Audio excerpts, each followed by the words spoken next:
All right, looks like it's 7:31. So we have 1, 2, 3, 4, 5. I'd like to call to order regular meeting, 7:30. Ocean Township Planning Board. Amy, can we start the roll call? Yes. Mr. DeFilia, Here. Mr. Duffy, Here. Dr. Fisher, Here. Ms. Close, Here. Mr. Ciano, Here. Mr. Weinstein,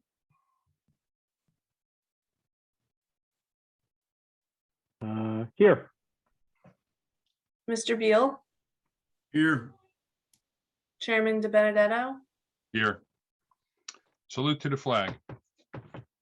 I pledge allegiance to to the flag of the United States of America, and to which to the republic to which it stands, stands, one nation, under God, indivisible, with liberty and justice for all. The notice requirements for the open public meeting law for this meeting have been satisfied. A copy of the notice has been sent to Asbury Park Press and the Coaster and filed at the Office of Township Clerk on August 10th, 2021. Board policy, no new cases will be started after 10:30 p.m.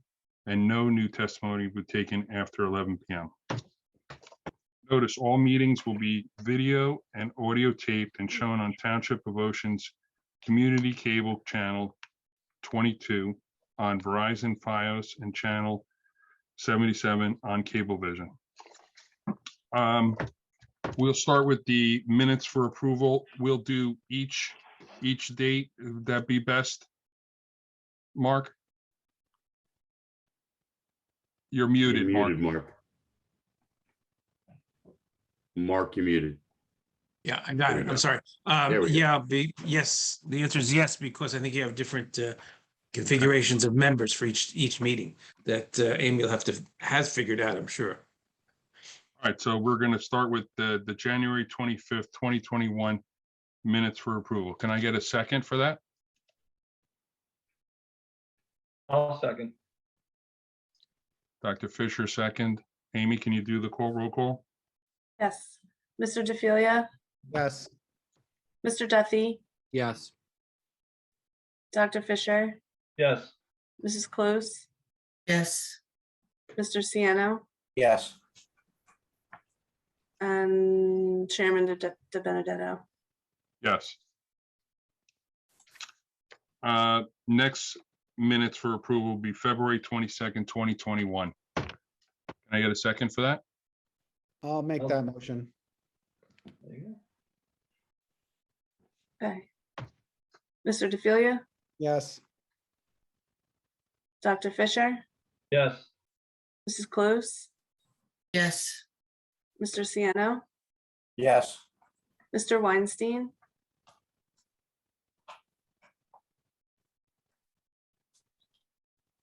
Chairman DeBenedetto. Yes. Next meeting would be March 22nd, 2021. Can I get a second for that? I second it. Okay. Mr. DeFilia, Yes. Mr. Duffy, Yes. Dr. Fisher, Yes. Mrs. Close, Yes. Mr. Ciano, Yes. Mr. Weinstein. Yes. Sorry, having a little Zoom problem here. Chairman DeBenedetto. Yes. Okay. Next, minutes for approval will be April 26th, 2021. Can I get a second for that? I'll second it. Okay. Mr. DeFilia, Yes. Mr. Duffy, Yes. Dr. Fisher, Yes. Mrs. Close, Yes. Mr. Ciano, Yes. Mr. Weinstein, Yes. Chairman DeBenedetto. Yes. Next one is May 24th, 2021. Can I get a second for that? I'll Second. second it. Okay. Mr. DeFilia, Yes. Mr. Duffy, Yes. Dr. Fisher, yes, Mrs. Close, yes, Mr. Sienna, Yes. Mr. Weinstein, yes, Chairman DeBenedetto. Yes. Next meeting, minutes for approval is June 28th, 2021. Can I get a second? I'll second. Mr. DeFilia, Yes. Mr. Duffy, Yes. Mrs. Close, yes, Mr. Sienna, Yes. Mr. Weinstein, yes, Chairman DeBenedetto. Yes. Minutes for approval for July 26th, 2021. Can I get a second for that one? I'll second it.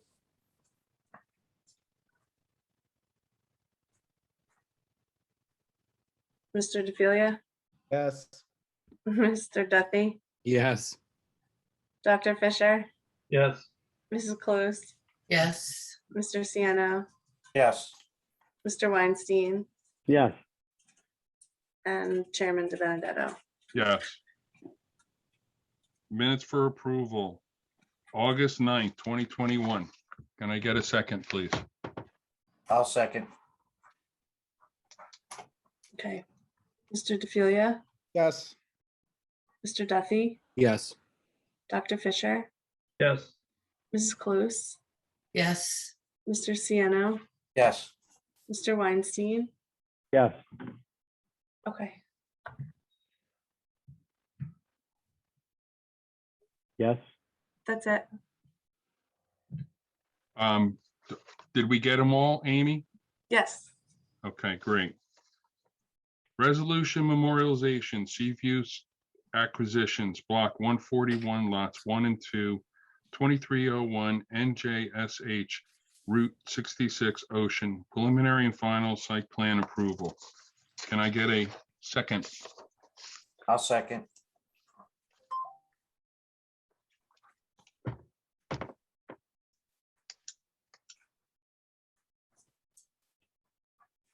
Mr. DeFilia, Yes.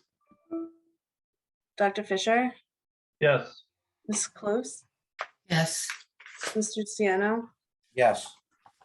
Mr. Weinstein, yes, Mr. Beal, Yes. Chairman DeBenedetto. Yes. We have 2 appointments. We're going to appoint a planning board attorney, Lexstein and Lexstein LLC, Mark A. Lexstein. Can I get a second for that? I'll second.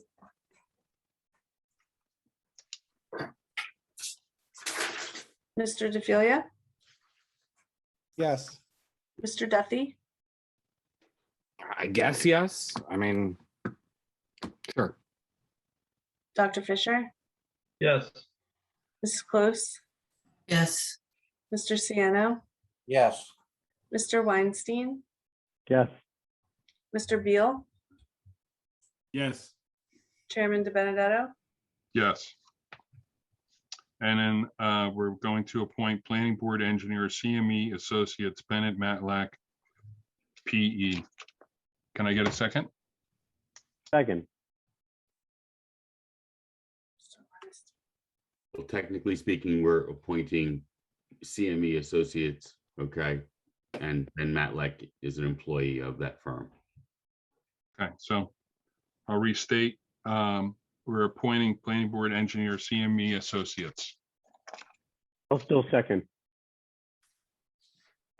Mr. DeFilia, Yes. Mr. Duffy, Yes. Dr. Fisher, yes, Mrs. Close, yes, Mr. Sienna, Yes. Mr. Weinstein, yes, Mr. Beal, Yes. Chairman DeBenedetto. Yes.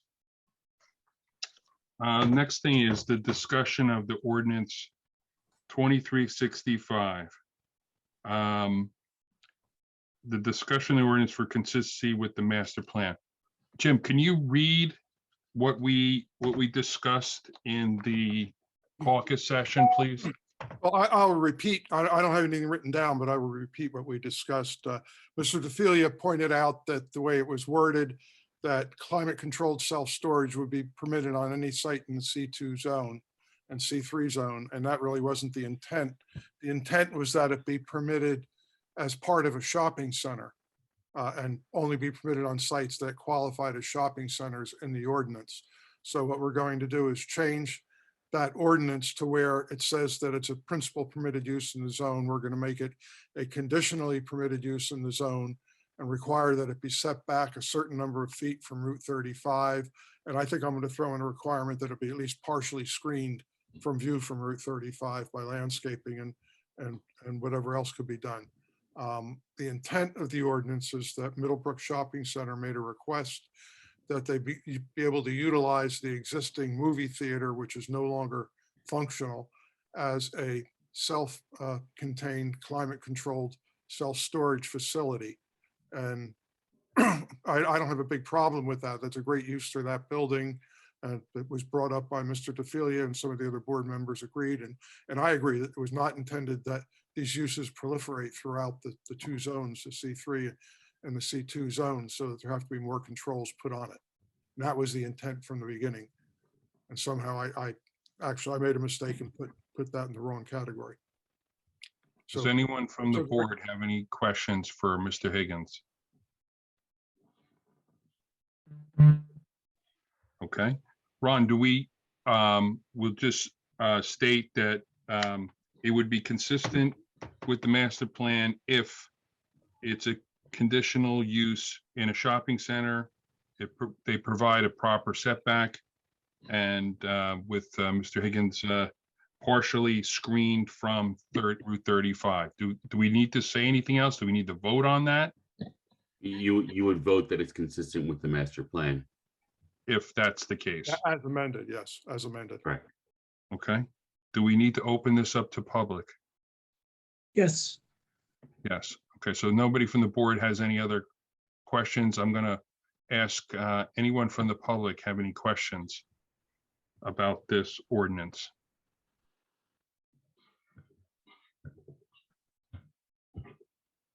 All right, let it show that no one from the public has raised any concerns. All right, so I make a motion to say that it's consistent with the master plan if it's a conditional use in the shopping center, provides proper setback and has a partially screened from Route 35. Do I get a second? I'll second. Amy? Mr. DeFilia, Yes. Mr. Duffy, Yes. Dr. Fisher, Yes. Mrs. Close, yes, Mr. Siano, Yes. Mr. Weinstein, Yes. Mr. Beal, Yes. Chairman De Benedetto. Yes. Okay. Okay. Before we start the new case, Mr. Higgins is going to, has a conflict, That's correct. and Christine Bell is going to act as our planner. Jennifer, any issues with that? no, of course not. All right, new case, Okay. Roosevelt Avenue properties. For the record, Jim Higgins, I am leaving the hearing at this time because I am DQ'd. Thank you, Jim. New case, Roosevelt Avenue Properties LLC, Block 22, Lot 11, 12, and 22, Roosevelt Avenue, Ocean, R-4. This is an application for residential development consisting of 22 units in accordance with the Roosevelt Avenue inclusionary zone. Ms. Krimko. Good evening, Mr. Chair, members of the board. As you know, my name is Jennifer Krimko from Ansel, Grimm & Aaron, here on behalf of the applicant. A couple of preliminary statements before we jump in. The first is, as I'm sure you're aware, and if you're not, you're going to hear through the testimony and by reviewing the board engineer and board planner's reports, that this zoning was adopted by the municipality back in 2020 as a result of a settlement of a litigation, which also involved the fair share housing and affordable housing. And the settlement agreement and the court-ordered settlement required that the township adopt a new zoning ordinance for this particular property, which, as you indicated, was adopted as ordinance 2334A. It's within the property known as the Roosevelt Inclusionary Overlay Zone. What we're here before you tonight is to present plans to you that are almost entirely consistent with that, with some minor variance relief, as you'll hear through my experts. I wanted to just give you a breakdown of who I have here tonight so we can direct questions accordingly. I have John Pliskonka from Concept Engineering. He's the licensed professional engineer who, with Bhaskar Halari from his office, designed the site plan and stormwater management that we're presenting to you tonight. I have John Ray as a principal for McDonough & Ray. He's here as a traffic engineer, and he also submitted a traffic assessment report. I have David Feldman, who's a licensed architect, and he designed the townhomes and apartment flats that we will be presenting. What's important to note is that, and I want to get this done at the beginning of the hearing, throughout the process, as you'll hear through Mr. Pliskonka's testimony, there were applications made to the DEP and various other agencies, and there is a neighbor to the property, the Krautlers, who had objected throughout the process, including the adoption of the ordinance and throughout. Fortunately, we were able to reach an amicable resolution with Mr. Krautler, and I apologize if I'm not saying his name correctly. And in it, I am going to make some stipulations at the outset of the hearing. They will make more sense to you as I go through the testimony with my engineer, but I wanted to get them clearly put on the record now at the outset because it was part of the agreement that we made with him. So if I can just quickly go through those stipulations for the board.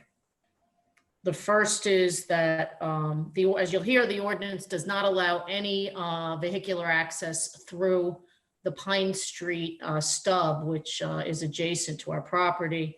And we are going to request that should the planning board approve our application, they do so with the condition that there would be no parking on Pine Street, and that the applicant request from the governing body that they adopt an ordinance to that effect. We have agreed that we will install a solid board-on-board fence along our mutual property line with Mr. Krautler, and it is actually shown on the plans today. Subject to the fire department approval, rather than have a chain at the end of the Pine Street access to our property, we would propose a solid gate and a Knox box to prohibit pedestrian access to Pine Street from our development. And then finally, we would revise our lighting plan to ensure that we would not cause any light spillage above permitted levels on Mr. Krautler's property. So I just wanted to put those all on the record so it would be in context as our experts were testifying. So with that, if I can start entering some of our exhibits into evidence, and then we could get on the roll. Is that okay with you, Mr. Chair? That's good. You know what? Could you do this, Jen? Could you please put up a plan and just for the board so that they can, and then go through just what you just stipulated about Mr. Yep. Krautler's. Absolutely. And If you I can could just ask point out those things really Yep. quick, just so everybody's clear. 100%. If I could ask Amy to allow me to share my screen. And if I could, Dr. Benedetto, I think it's better. I didn't do that because I didn't move anything in yet. If I could quickly run through the list of Yes. exhibits, and then I'll do that. Yes, of course. Okay. Okay, thanks. So A1 is the site plan revised through 9/10/21. A2 is the landscape plan revised through 9/10/21. A3 is the survey dated 2/9/21. A4 are the architectural plans revised through 7/14/21. A5 is the stormwater management report dated 9/9/21. A6 is the operations and maintenance manual dated 9/10/21. A7 is the traffic statement dated 2/23/21. A8 is the color rendered landscape plan exhibit, and I'm going to put it with today's date. And then A9 is an aerial plan dated 9/27/21. So those are the items I'd like to move into evidence. That's what we will be relying on. And with that, I will put up what I refer to as A9 in evidence, and I'll quickly walk you through the stipulations before we get started. This is the Pine Street stub. The properties that are adjacent to Pine Street, front on Roosevelt Avenue and Pine Street.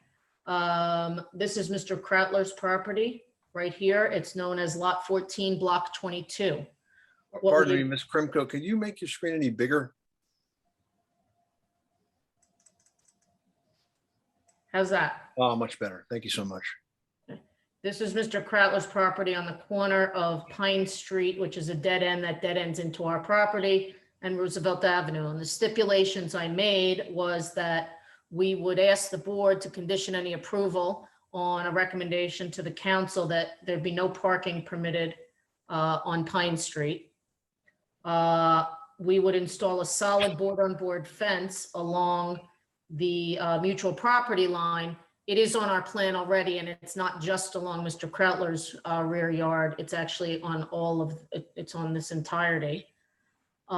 Originally, we had proposed like a breakaway chain at the entrance to our site, but Mr. Krautler had concerns that pedestrians would be encouraged to step over it. So we've agreed, subject to the fire department's approval, to do a solid gate to match the fence. And then to the extent that there was any light spillage onto Mr. Krautler's property and or any of the residential properties, we're stipulating that we're going to revise the plan as necessary to eliminate that.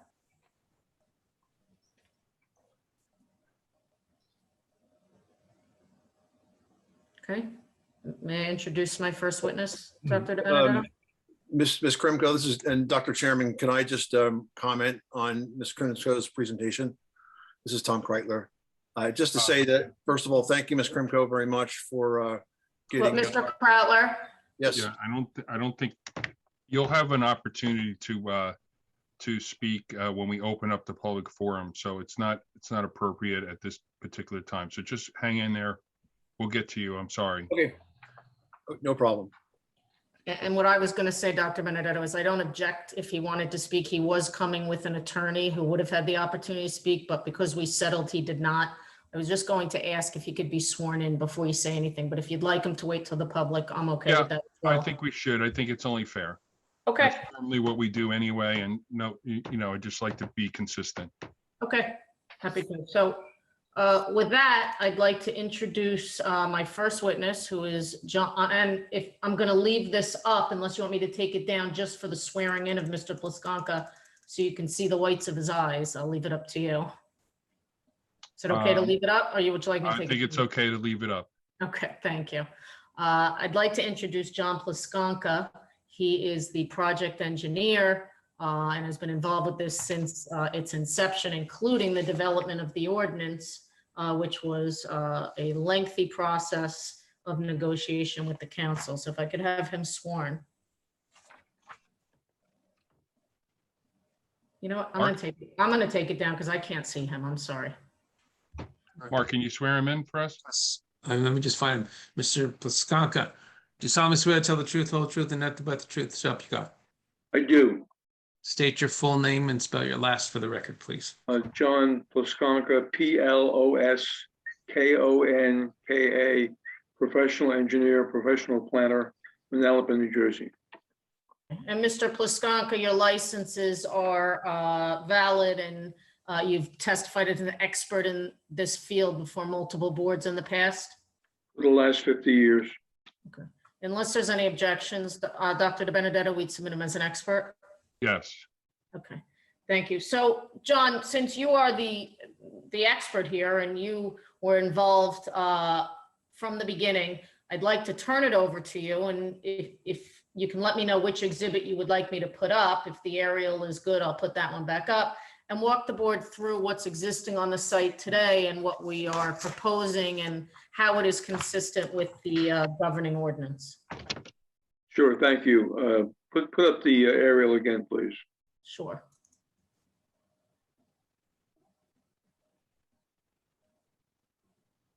Can everybody see that?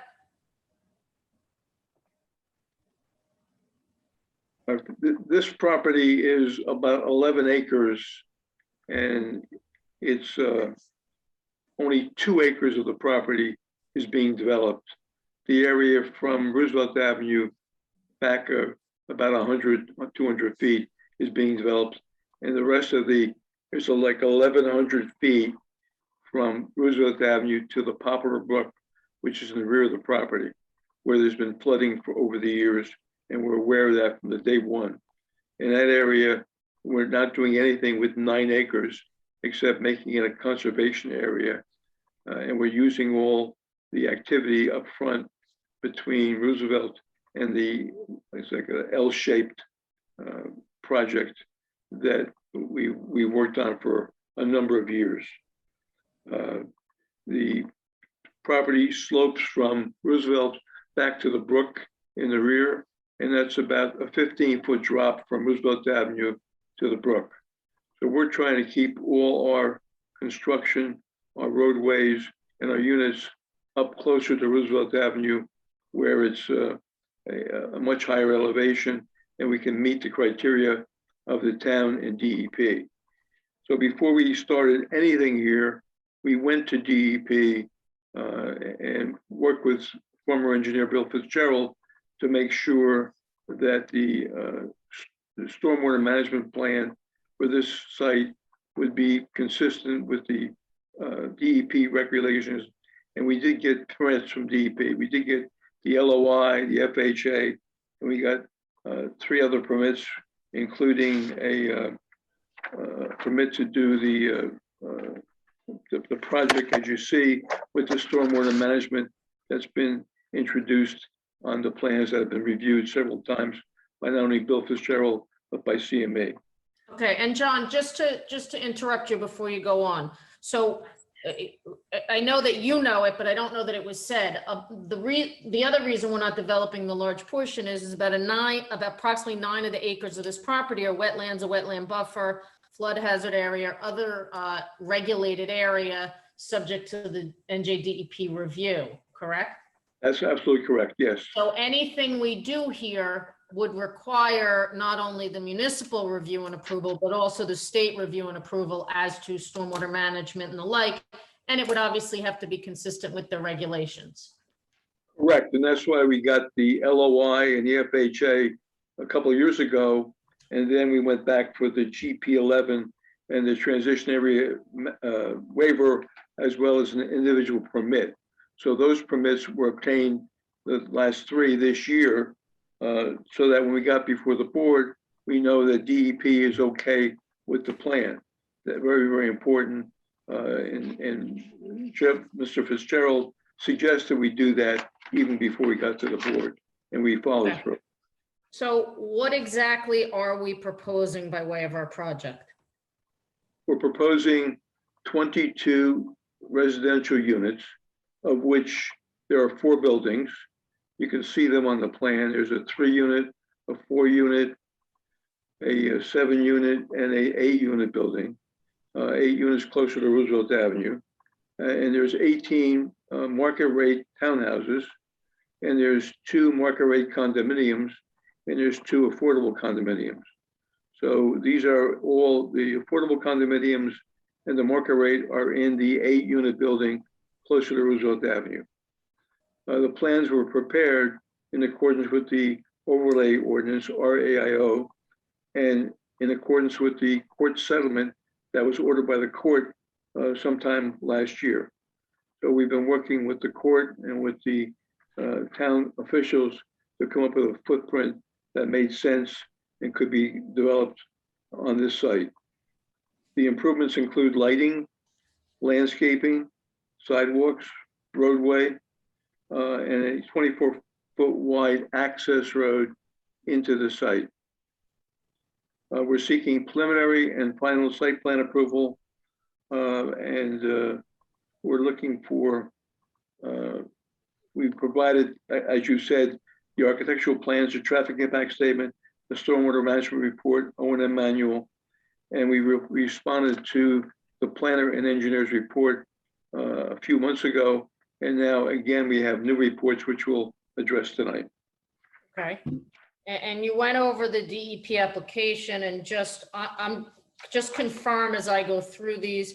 We got a letter of interpretation identifying confirming the wetlands dated August 14th, 2019. We got a flood hazard area verification dated February 20th, 2019. We got a GP 11, a general permit 11 for the construction dated June 3rd, 2021. We got a freshwater wetlands transition area waiver approved June 3rd, 2021, and a flood hazard area individual permit approved June 3rd, 2021. Is that all correct? That's correct. All And right, they I were- just wanted to spell it out because you're familiar with it, so you were using the acronyms, but I just want to put on the record what permits they actually were. And they've been supplied to the professionals at the town. Right, correct. A traffic statement was prepared by John Ray, who's on the screen tonight. And I think the result of that was the additional trips will have a minimal effect on surrounding roadways based on CME's review of his report. The parking for the project requires 49 spaces. We've provided two cars in a driveway and a car in a garage. There's 18 of those units, which gives you 54, and there's 19 parking spaces that are across from the 7 and 8 unit buildings. So there's Okay. 73 spaces provided where 49 are required. So we exceed the RISA standards for parking on the site. Okay, and the RISA standards are the residential site improvement standards. And the reason why we exceeded is because in addition to just the total number of parking that's required for each unit, RISA requires us to include 0.5 spaces per unit in a common parking area, and that can't include the driveways or the garages. So that's why we have those extra 19 spaces, correct? That's correct. So that's to address the 4 units that do not have driveways and garages and the guests for all of the units together. That's correct. Okay, so we meet and exceed it. You'd heard my stipulation at the beginning with regard to Pine Street. How was this designed in accordance with the ordinance? Well, Pine Street comes right up to our property. And the idea was not to have Pine Street as a connection point, but to have it as an emergency access only. And that's been the intent from day one. And at that's that written, point- that's written right into the ordinance, right, John? And it was part of the settlement agreement as well? Yes, it was. Okay, And so we have a fence along that back property line for the neighbor, and we're going to put that solid fence at that location, subject to EMS approving a knockbox for that area, which will provide them those details. okay, and when you say a fence along that neighbor, we actually have a solid fence along this entire property line that I'm pointing out, this southern property line that backs up against the homes on Roosevelt, correct? That's correct. Okay. Jennifer, let me ask you a question. I'm trying to Sure. get my bearings because I was riding around there on Sunday. Where is Larchwood Avenue in relationship to where? It's not Larchwood and Pine Street. I think on one side it's called Larchwood and the other it's Pine Street. In this area, it's called Pine Street. When I did Google, I also, and this is confusing, let me do this. If you look at it like this, I just might have made it more confusing. Sorry. I'm just trying to orient everybody. I think that's the best way to orient it. So north is here, south is here, east is over here. So Larchwood Avenue turns into Pine? Yeah, so right Okay. here, it's Pine. When you look on Google Earth, it actually says Larchwood until you get to about here, and then it changes the name to Pine. So, well, any reference to Pine is right here. Okay, thank you. You're welcome. John, with regard to the flood elevation and as part of your studies that were done for getting the DEP permitting, and you noted that there is historic flooding here, what is the flood hazard elevation and what does that require by way of setting finished first floors? Which, you know. The established DEP flood elevation is 28.60. And the homes that we're building, the 3-unit, the 4-unit, and the ones a part of the 7-unit would be around elevation 33. So we're about 4 feet above that elevation that's required by DEP in the firm maps. So our houses are raised above the ground level and they're open underneath so that they're on pillars so that if water came up, they could go under the house without having flood vents. So we have a special design that again meets the DEP requirements, and we have those permits that allow us to do what we're doing with the DEP approval. Right. And the reason why I note this is, as you're familiar, there's a senior development in that area that was effectively condemned by Blue Acres because of the flooding and the fact that it was set down in the flood zone. And we've taken that into consideration to ensure that the inhabitants of these proposed residences would be safe from flooding. Absolutely. Okay. I'm going to have you walk through the stormwater management, but before I do that, I just want to ask, you've had an opportunity to review the latest review letter from CME, and can you stipulate that if the board were to approve this, we would comply or address the concerns from CME subject to the board engineer's review and approval? Yeah, the latest letter from CME is September 22nd, 2021. And there's nothing in there that we object to or have a problem with. It consists of 9 pages, and all the 9 pages, we have no problem with addressing that if that's what the board would consider for part of the approval. Okay, so let's take a moment and talk about, you know, what the proposed stormwater management solutions are and how we are ensuring that there won't be any negative impact to any of the surrounding neighbors. We're, as you said before, we're aware of the history of flooding here. And when we met with Bill Fitzgerald years ago, he mentioned this was a real critical area. We had to be extremely careful on how this was designed.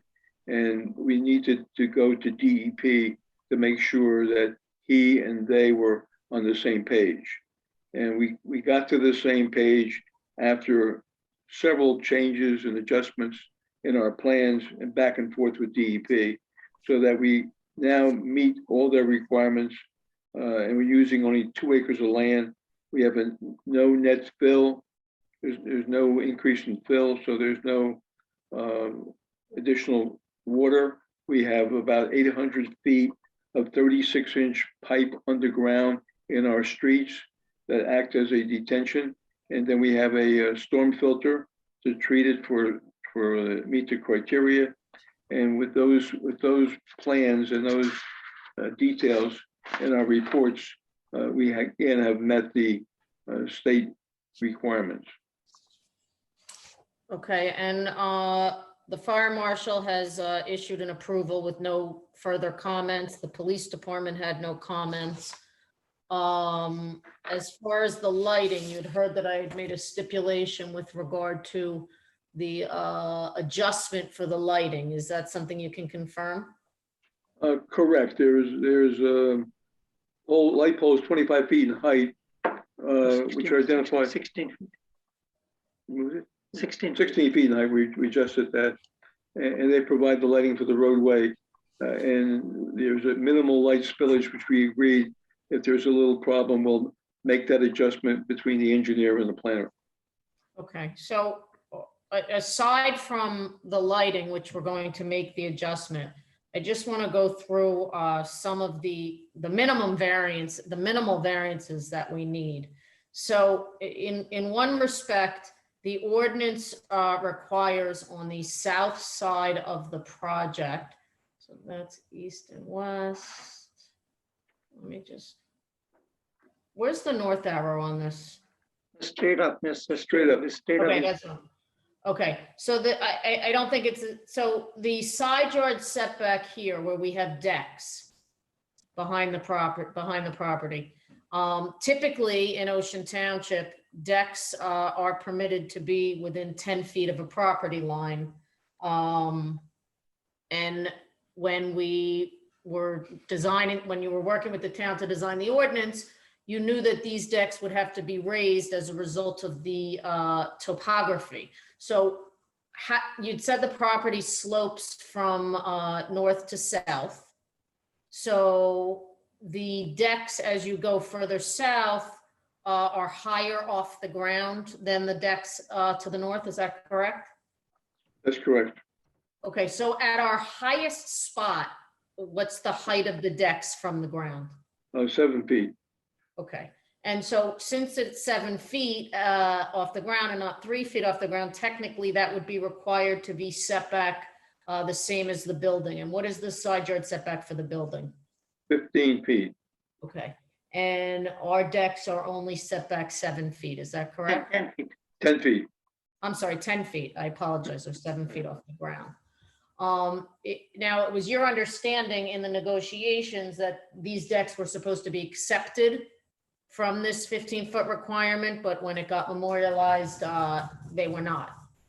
That's correct. That discussion went on with Bill Fitzgerald, and he saw the same plan you're seeing now in terms of that footprint.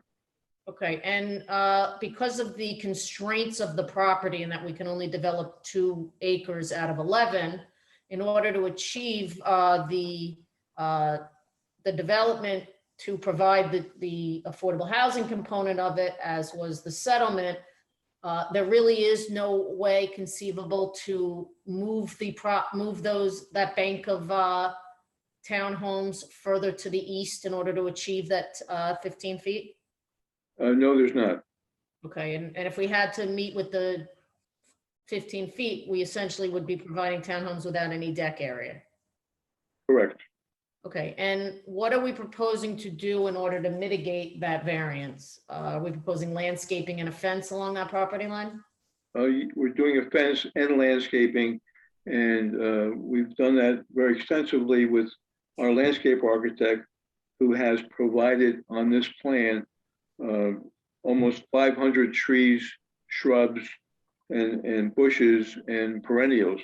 So we got an extensive report last time from the planner, and we did a completely new plan that was submitted that is very extensive in the landscaping. And we're still willing to do a little bit more where the planner thinks we need to address some issues. Okay, so in the planner's review letter that was submitted, there was a suggestion that we enhance the plantings around the base of the deck and in that area. And anywhere she recommended additional landscaping, we do not have a problem working with her, subject to her review and approval, should the board approve this. Correct. Okay.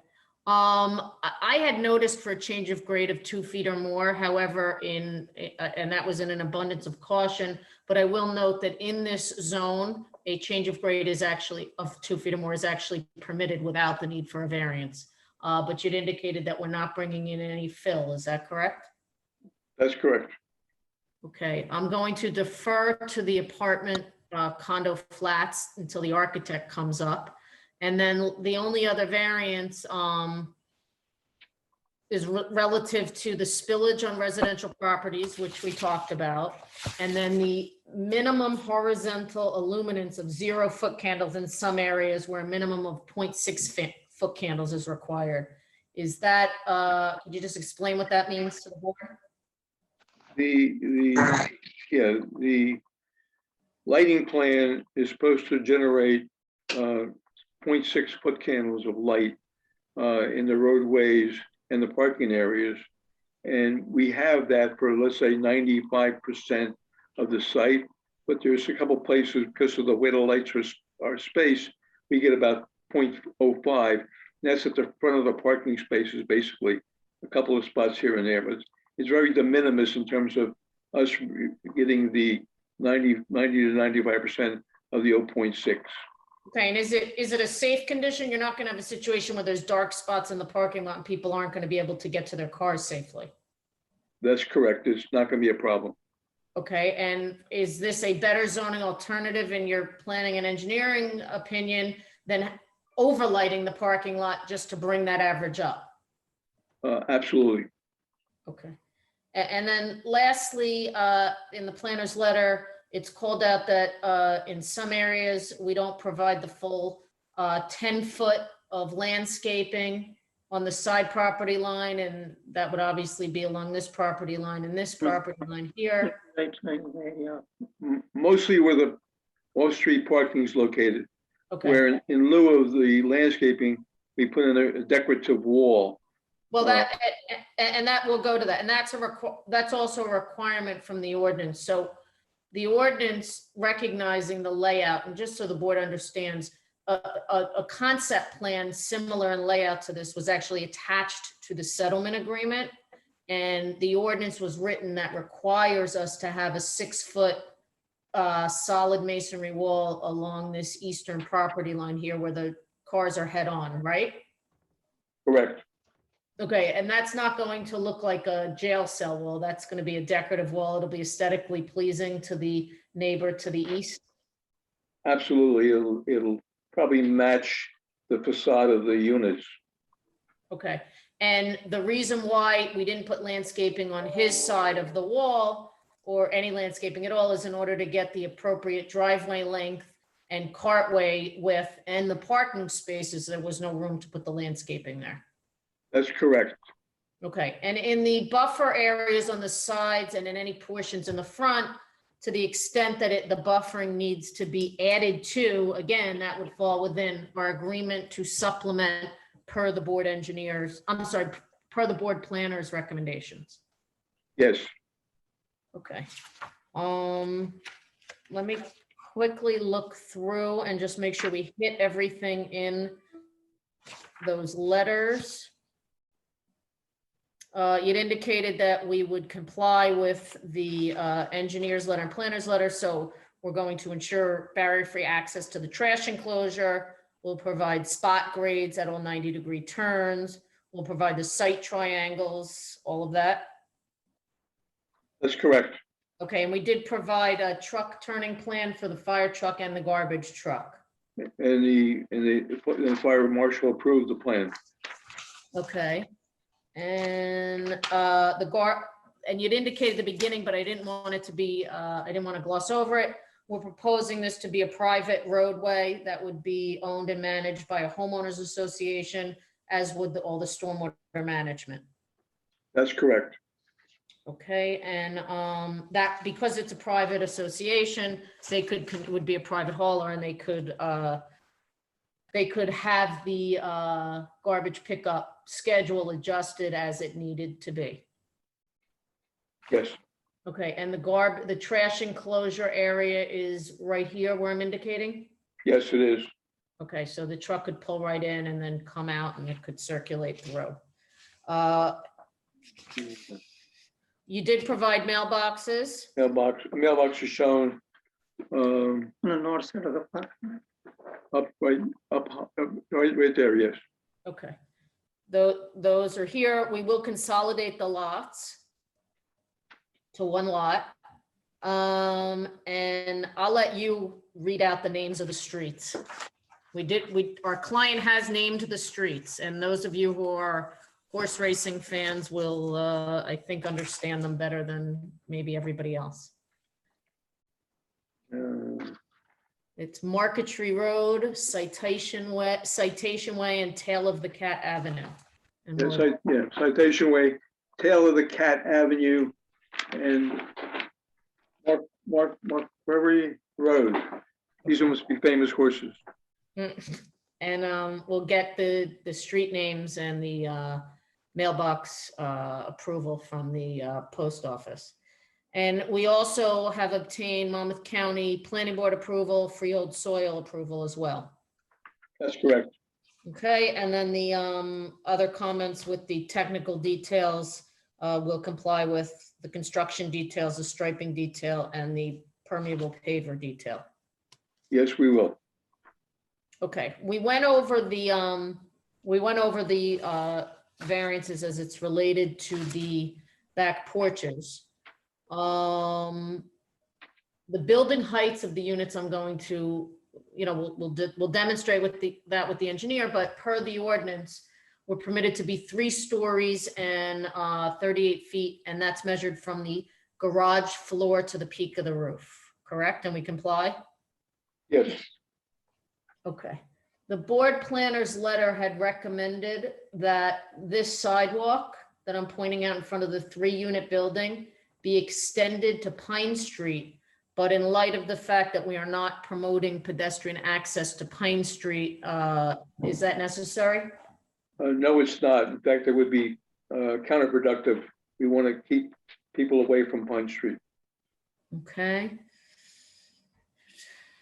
We will provide, we will provide a detail of the proposed wall, which you had testified to would be attractive and would match architecturally with the buildings, and we would submit that subject to the review and approval of the board planner.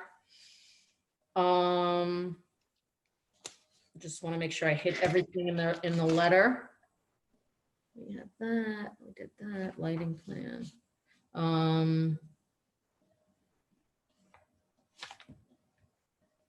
Yeah, I think that sums up the review letters. So, John, were we able to hit everything you wanted to hit before the board starts asking questions? Just want to make sure I didn't skip over anything that you had. I'm pretty sure we hit everything in the review letters. No, we've hit it once or twice, which is good. Okay. All right. So, Mr. Chair, I would open Mr. Pliskonka up to any questions as it relates to his testimony, recognizing that I have the traffic engineer and the architect still to testify. Right. All right. Mr. Chairman, I just want to delineate I got the variances, but I'm missing on the planner's letter. Did we discuss 9? These are the variances, Jen. 9, 10, and I guess 12. I know we discussed, let's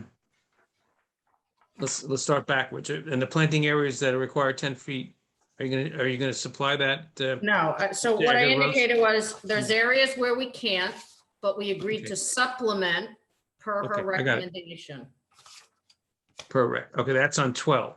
Then if you go back to 10, we talked about the 10-foot wide landscape area along all side and rear property lines that you can't do, and you can't move the building forward. And we talked about that. So, okay. correct. What about 9? Did I miss that? Yeah, so no, I had indicated, we believe we met it, or at least the intent, because our only street frontage is Roosevelt. And as you see, we have the 25 here and I don't have it in front of me what the distance is there, but we can't move the building. So to the extent that the landscaping is not sufficient, that is encompassed in our commitment to work with her to supplement. Can I just ask Ms. Bell if the applicant meets 2147 1C1 from Roosevelt? I'm sorry, I have a dog that has decided to sit on my lap today. As Ms. Krimko indicated, they said they would work with me on the landscaping on the side. I think the Roosevelt Avenue, I think 9 is fine. I think they meet the intent of that ordinance. Okay, that's fine. Thanks. I got all I need. Thank you. Okay. Are there Do you have any questions? questions from the board for John Pliskonka, please? Yeah, Chairman. You said, I believe they said there's 22 units. I was counting on that drawing. There's only 20 units. I can answer that, Mr. Ciano. I was actually, that's really under the architect. But you asked it, so I don't want to ignore that. So if you look at the drawing, these 2 units here You see there's no box indicating a garage because these are apartment flats. So there's 2 in this building and 2 in this building, Okay, and that's your 22. thank you. You're welcome. Truth be told, I panicked for a second as he was testifying and I started counting the number of units. I said, wait, those numbers don't work. Can I just ask a simpler question? Maybe I'm a little bit behind here. So this was rezoned for this purpose, for not having single family homes, but for having multi townhomes. So This property was rezoned as part of Ocean Township's participation in the affordable housing process. So this is designated in the township's affordable housing plan as a site that will provide affordable units. And the settlement agreement agreed upon between the applicant and the township determined how many units would be provided on site, what they'd be paying per unit. They're not providing into the fund to provide units elsewhere. So that's how this area got rezoned. Could you repeat again how many affordable housing? We didn't, so I didn't get to that testimony yet, Estelle. I'm Okay. happy to. So it's in my notice. I can tell you that it's 18 townhomes and 4 condo units. Of those 4 condo units, 2 will be market rate and 2 will be affordable. However, as part of the settlement agreement, we agreed that our obligation is 4 affordable units. So the township decided that in lieu of us constructing the additional 2, they were going to require a payment into the housing fund of $475,000. Jennifer? You Yes. said the town did this? I think the judge did that, correct? Well, no, the judge sanctioned the settlement. It was a settlement, and it was not only just the township and Roosevelt. I think Fair Share Housing was involved as well. So yes, it was a court-sanctioned order that incorporated the settlement that was made between the property owner and the town and the other litigants. Right, but the town didn't forego the other affordable units, is what you said. No, they did actually, and it's in your ordinance. So it says that, and I'll read directly from the ordinance. 22 units may be constructed in accordance with the development standards for this zone, and 2 shall be moderate income affordable units within 1 townhouse structure. 2 market rate flats will be in the, and it talks about the market rate. All other multifamily units shall be market rate townhomes.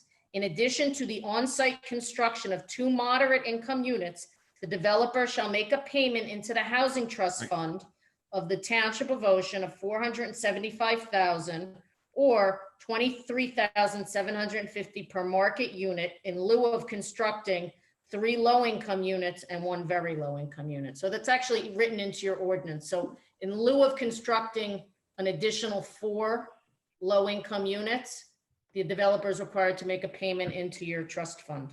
I understand that, but Ron, if I understand correctly, this is not coming from the town. This is came from the court, from the judge. He made this ruling, correct?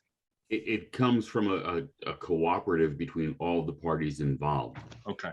You know, It sounds like the judge just ratified it was okay.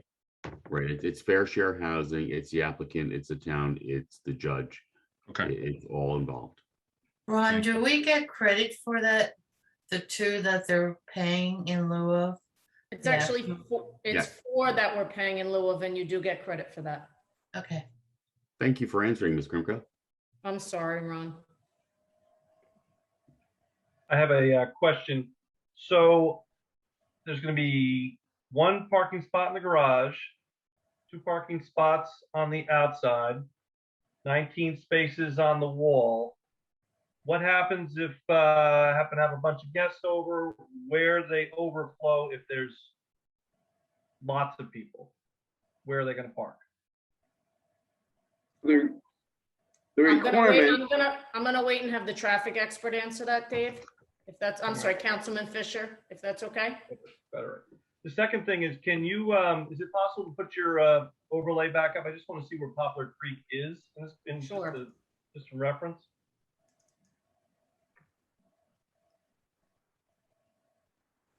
John, where is Poplar Creek in relation to this? I lost the screen here a second. You hear me? Yeah, we can hear you. Okay, I'm back. Where is Poplar Creek in, oh, here's the landscape rendering. Nice of in the back. It's from Roosevelt. Okay, it's at the end of the lighter color. Yeah, it's right here? there. Yep. It's about 1,100 feet from Roosevelt Avenue to the creek. Gotcha. Jennifer, you had mentioned because you can't meet the buffer, you will supplement. What does that mean, supplement? I don't understand what that means. Okay, so what it means is a couple of things. Let me blow this up. The 10-foot buffer here, we have the 10 feet. Not sharing screen.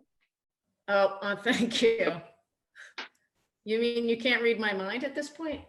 So, let me give you an example. So right here, we have 10 feet from the back of the decks to the property line. According to your buffer ordinance, that buffer is supposed to be 2 rows of plantings, 10 feet on center, you know, in a stagger. We're not proposing the double row, but to the extent that we need to add trees, we're willing to do that. And that would be subject to the subject engineer. In this area here, we So don't you're have, supposed to, just so I get this right, you're supposed to have 15 feet, correct? no, we're supposed to have a 10-foot buffer there, 15-foot setback, but 10 feet buffer. Right, so you're supposed to have 20, does that mean you're supposed to have 25 feet? No. No. The setback is 15 feet to the building. Right, Of that 15 feet, 10 feet of it should be a planted buffer area. okay, so we have a total of 15 feet, 10 of which should be planted, and you're proposing 10 feet only. We are proposing the planting of the 10 feet. Do you have 10 feet all the way along the western border? So again, here we do, because as was testified to, the decks are set back 10 feet. So we So do you have have 10 feet on all those decks going by. correct. Where The do you not have areas- 10 feet? I'm going to show you. So the areas we don't have 10 feet is here where we're putting the wall instead. And we were required to put that wall, and there was never a requirement to put landscaping here. And it's not on the concept plan that was part of the agreement. And then, John, do we have the full 10 feet here? Yes. Yes, we do. All right, so Okay, that's 10-foot section there. Yeah, so. And you really are required to have 15. No, we're required to have 10. I believe that they're required to have 10, but in that 10, they're supposed to have staggered rows. But we can't get staggered rows in 10 feet, I gather, and have sufficient size plantings. So what it says is, planting in all required buffered areas shall consist of a minimum of 2 staggered row of evergreens spaced 10 feet apart and planted 10 feet on center. Can't in 10 And feet. you can't physically do that in a 10-foot buffer. So what we're saying is, in the areas where it is a 10-foot buffer, to the extent we can't comply, we will supplement if the board planner believes additional trees are required. Where'd you put the additional trees? I mean, I don't see any spots to put additional trees, do you? Well, we might not be able to put it in the buffer, but maybe she would require more to make up for it, more plantings here or more planters in the front, not necessarily in that 10-foot area. Can you go over this sidewalk that you're proposing to eliminate, or No. can you go over that, please? Yeah, so there's a sidewalk that goes across the front of the buildings here. And the Right. suggestion from the planner was to connect it to Pine Street here Right. with the intent that someone may want to access Pine Street, but since at the time she wrote that, I don't know that she was aware that we were doing the solid gate here. Well, just so we're clear, this property will be here long after we're gone. So wouldn't it make sense to have the sidewalk dead end at the gate, so that in the event that someone decided that they wanted to make Pine Street a through street, that sidewalk would be there?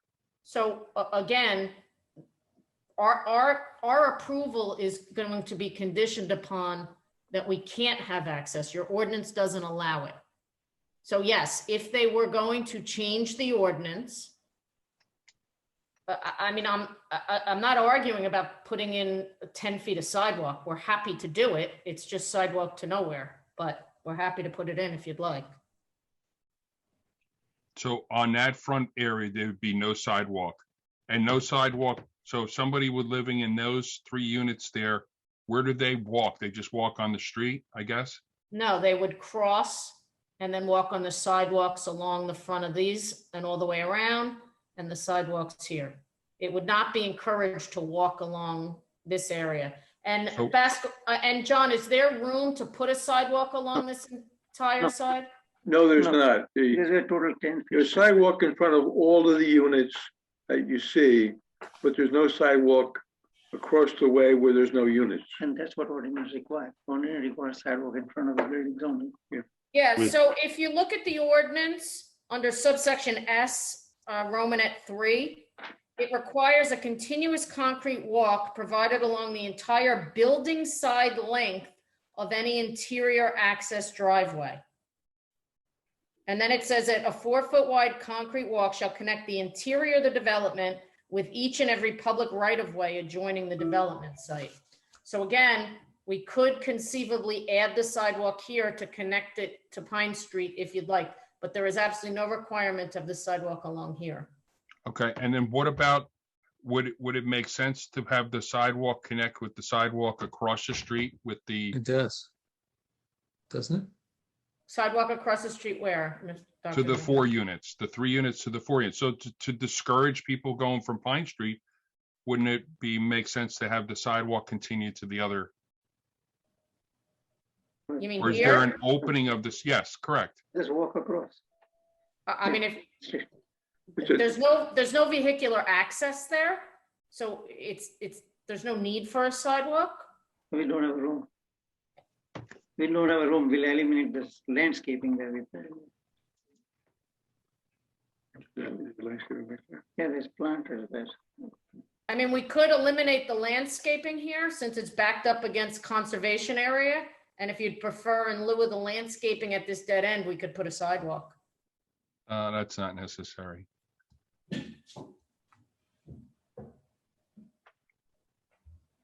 How about a sidewalk where next to the parking lot meeting the street of Roosevelt?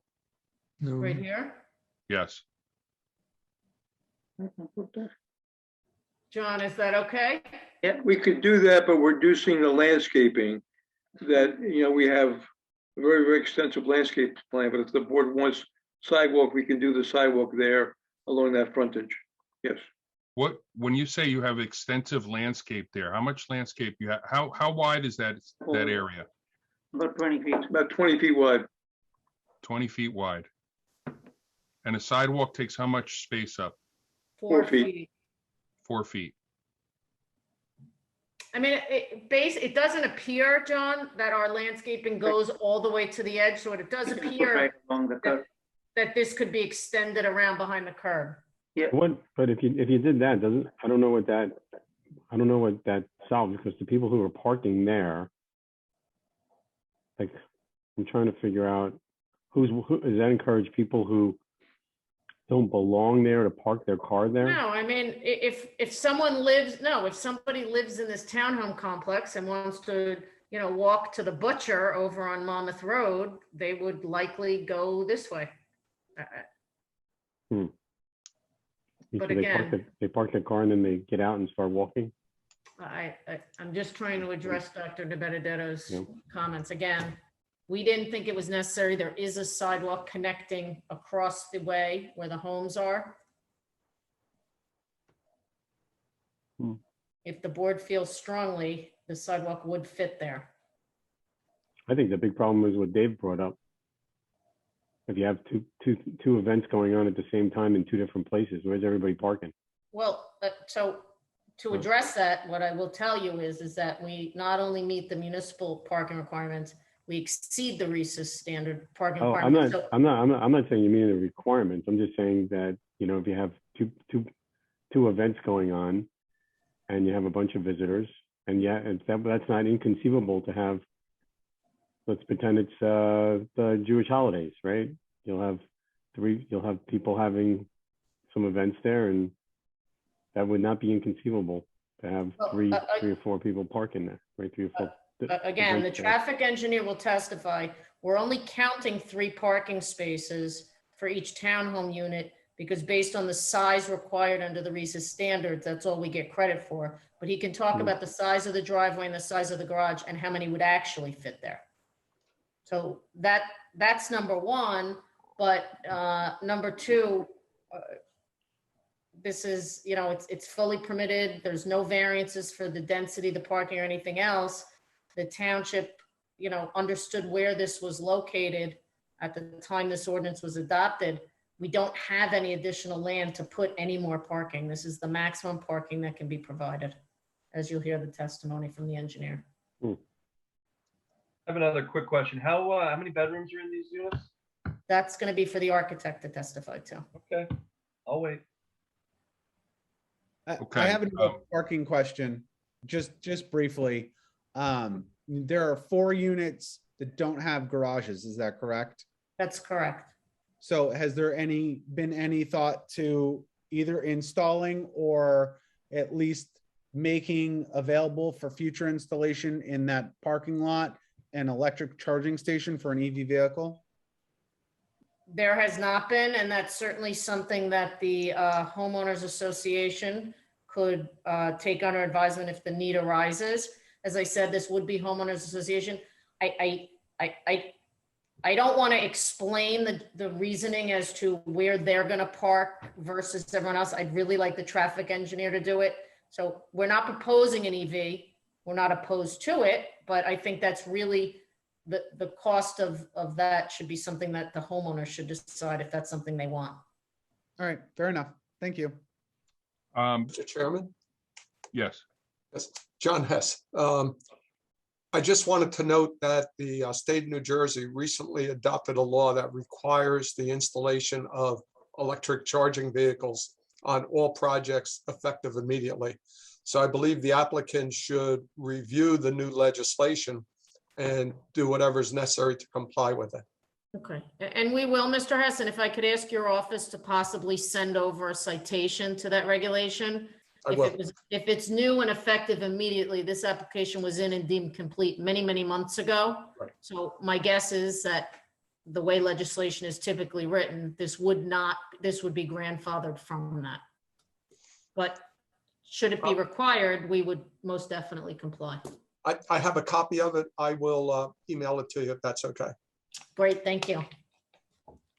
Do we have any questions from the public for what the engineer spoke about only? So I need you, Diane, I see you raising your hand. Hang on one second. I need you to state your name and the address. Go ahead, Diane. Hi, I'm Diane DeBulis. I'm an attorney actually for Poplar Village, which is located to the east of the site.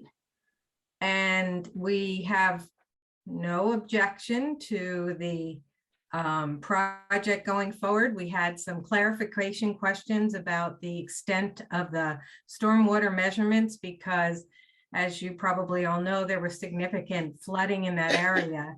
I appreciate Ms. Kimco addressing that for us, and she's made the representation that we were taken into consideration and that our residents will be safe from flooding as a result of their development. I did just have like 2 clarification. We talked about the fact that the Homeowners Association would be doing maintenance. Does that also include the, those pavers? They need to be vacuumed, I think, on a yearly or by annual basis. So to answer that, the short answer is yes. The longer answer is we're required to also provide an operation and maintenance manual for the stormwater facilities. We did submit that. We then have to also enter into, as any condition of development in Ocean Township, a stormwater management easement agreement with the municipality that has to be recorded against the property, and it provides that all of our obligations will be addressed. Thank you. Thank you. So when you had indicated that there was consideration made of Poplar Village and its location and flood hazard concerns, I'm assuming that the location as well as the ditch that is parallel to our property, was taken into consideration. It's that line. I'm on. Well, I'm gonna put this back up, and then I'm gonna let John answer that since he's the one who designed it. So the ditch would be, unfortunately, I can't address here. If you just move parallel to our property line, Is this your property? Correct. Okay. And if you went somewhere in that green area here, within your property, there's a ditch. Okay, we're not touching any of this. Right, I understand that. So the question is just, we don't want that ditch to overflow, right? That's been that was a concern. And just as long as it was taken into consideration and addressed, and that your stormwater measurements won't be, what do I want to say, furthering the impact on that ditch. Is that correct, John?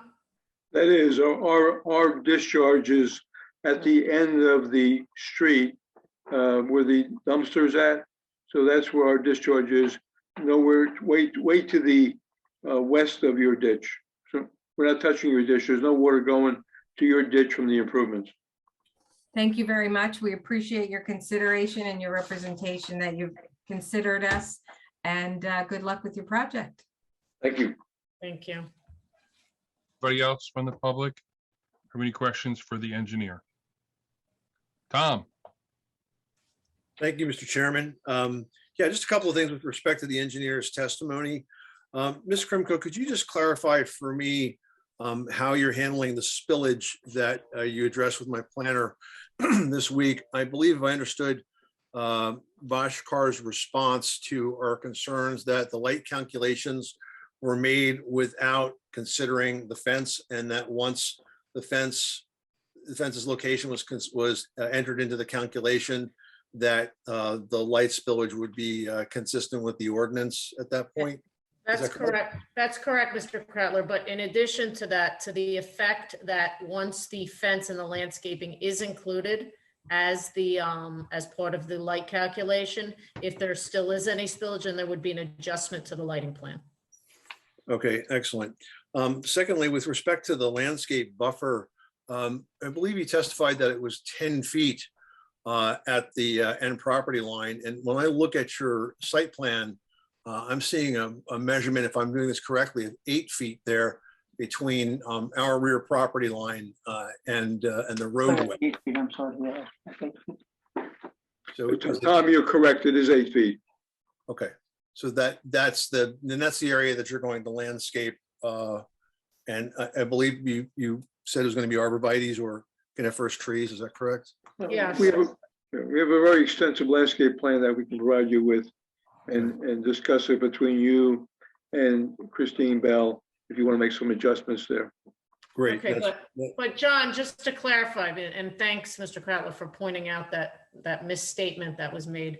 So the area where the solid fence is, that's in the back, that is 8 feet. So we do need the variance there, John. So in addition to the landscaping, the solid fence is a mitigation for not having the full 10 feet, correct? Correct. Okay. And that's only, and if I could, if you don't mind, Mr. Krattler, just to share this.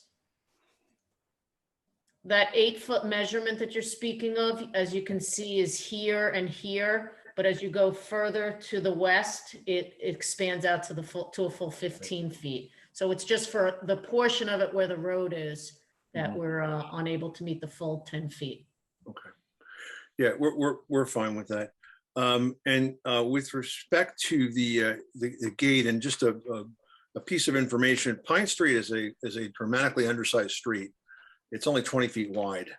And that's why it really has to be no parking, because you can't move a truck through there. You can barely turn around by yourself if there's not a single other car there right now.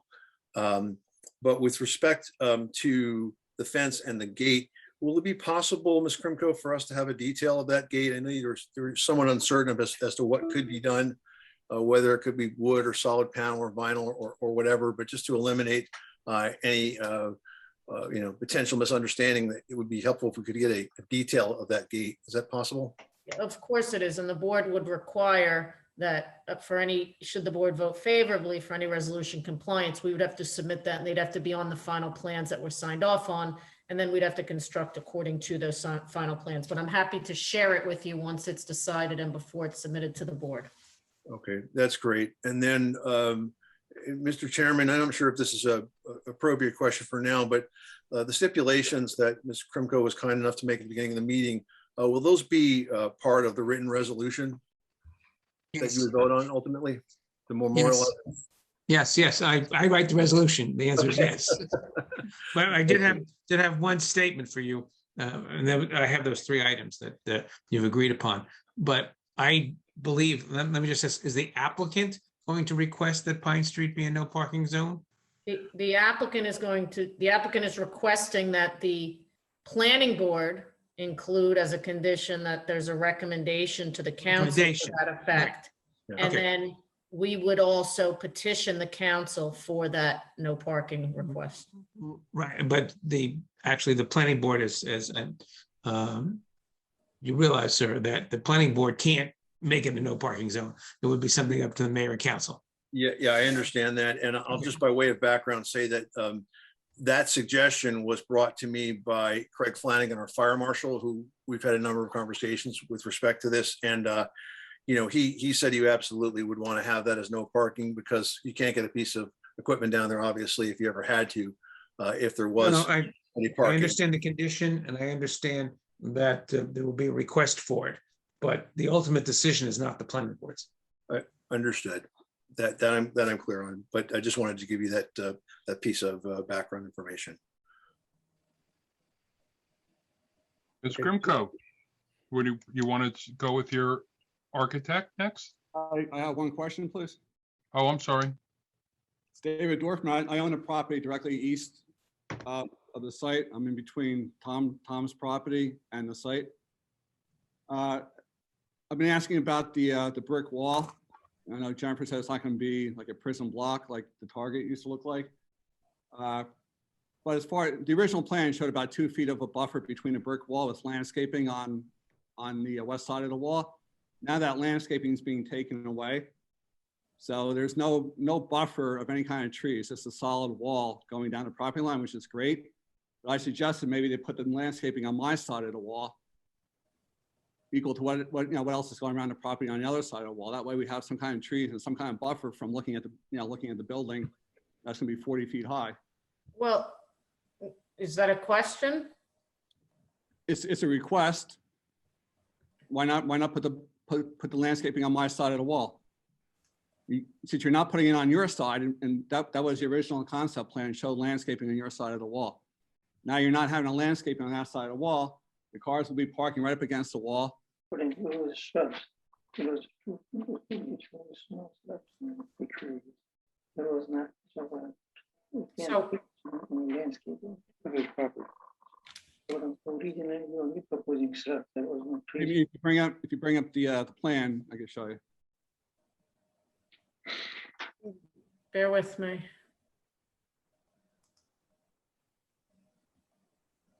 And also I said that there's, plans were attached for the wall. There's no plans attached to any of the drawings I've seen.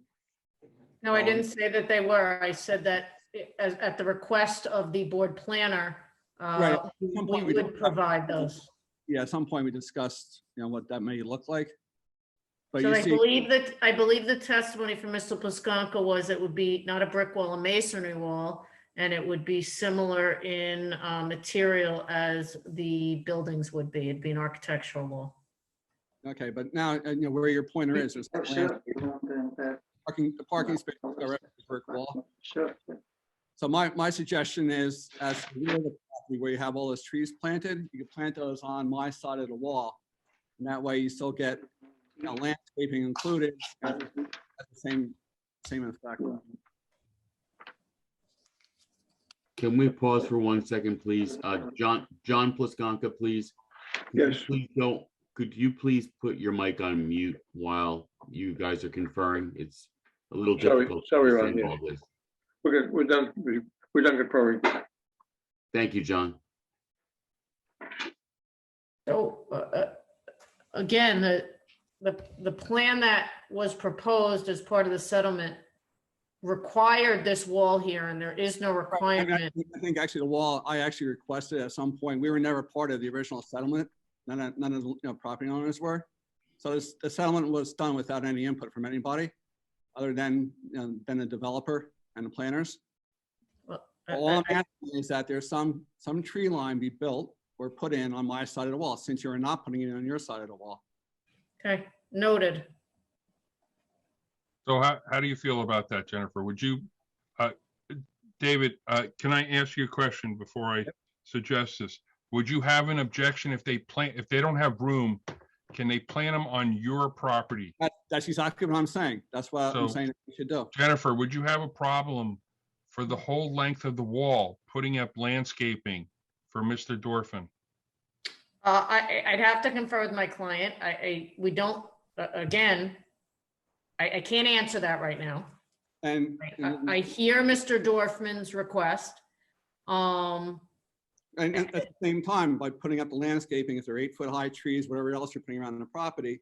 I lost everybody. Well, let me answer the board chair. Mr. Chair, Mr. Dorfman is not looking for trees to block the wall. As you heard, he's looking for trees to block his view of the buildings, which meet the building height. Both, Jennifer. Mr. Dorfman, hold on 1 second. I respectfully understand what you're saying, Ms. Krimko, but you're doing a lot for Mr. Krautler. He's on the property line also. Mr. Dorfman is also on the property line. What are you doing for Mr. Dorfman? He's requested landscaping, additional landscaping, which is, I don't think is that big a deal. I'm also going in for Tom also, because it also creates a tree line. And the only reason I never planted trees is ever since I've owned that property, because I've been waiting for something to happen here for the past 10 or 12 years. So to answer that question, Mr. Chair, we're not proposing to do anything on Mr. Krautler's property.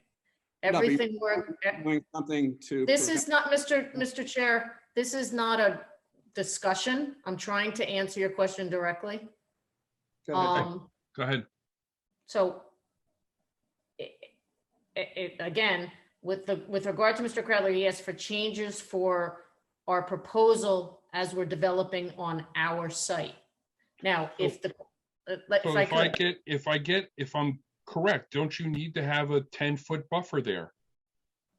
I'd have to double check. I don't believe so. I think the ordinance accepts that out and requires the wall in that location instead. So So no, I don't. the law says we can put a wall there in lieu of the 15-foot setback. 10 foot it would be, not 15 foot. You know, honestly, I don't think it's that big a request, myself. I think it's a fair request. Dr. There's, DeBenedetto, Mr. This Dorfman, is- you can't continue to interject. Just sit tight. It's okay. You'll have time to speak again. You raised your question. I'm having a conversation with Ms. Krimko. Please don't just Go be ahead. respectful of the process. I thought it was silence for a minute, so I'll just pitch in. So, it also raises some legal issues. well, Mark, can I please just address this first? So there's a provision in the ordinance which says that you can have paved surface on a parking lot,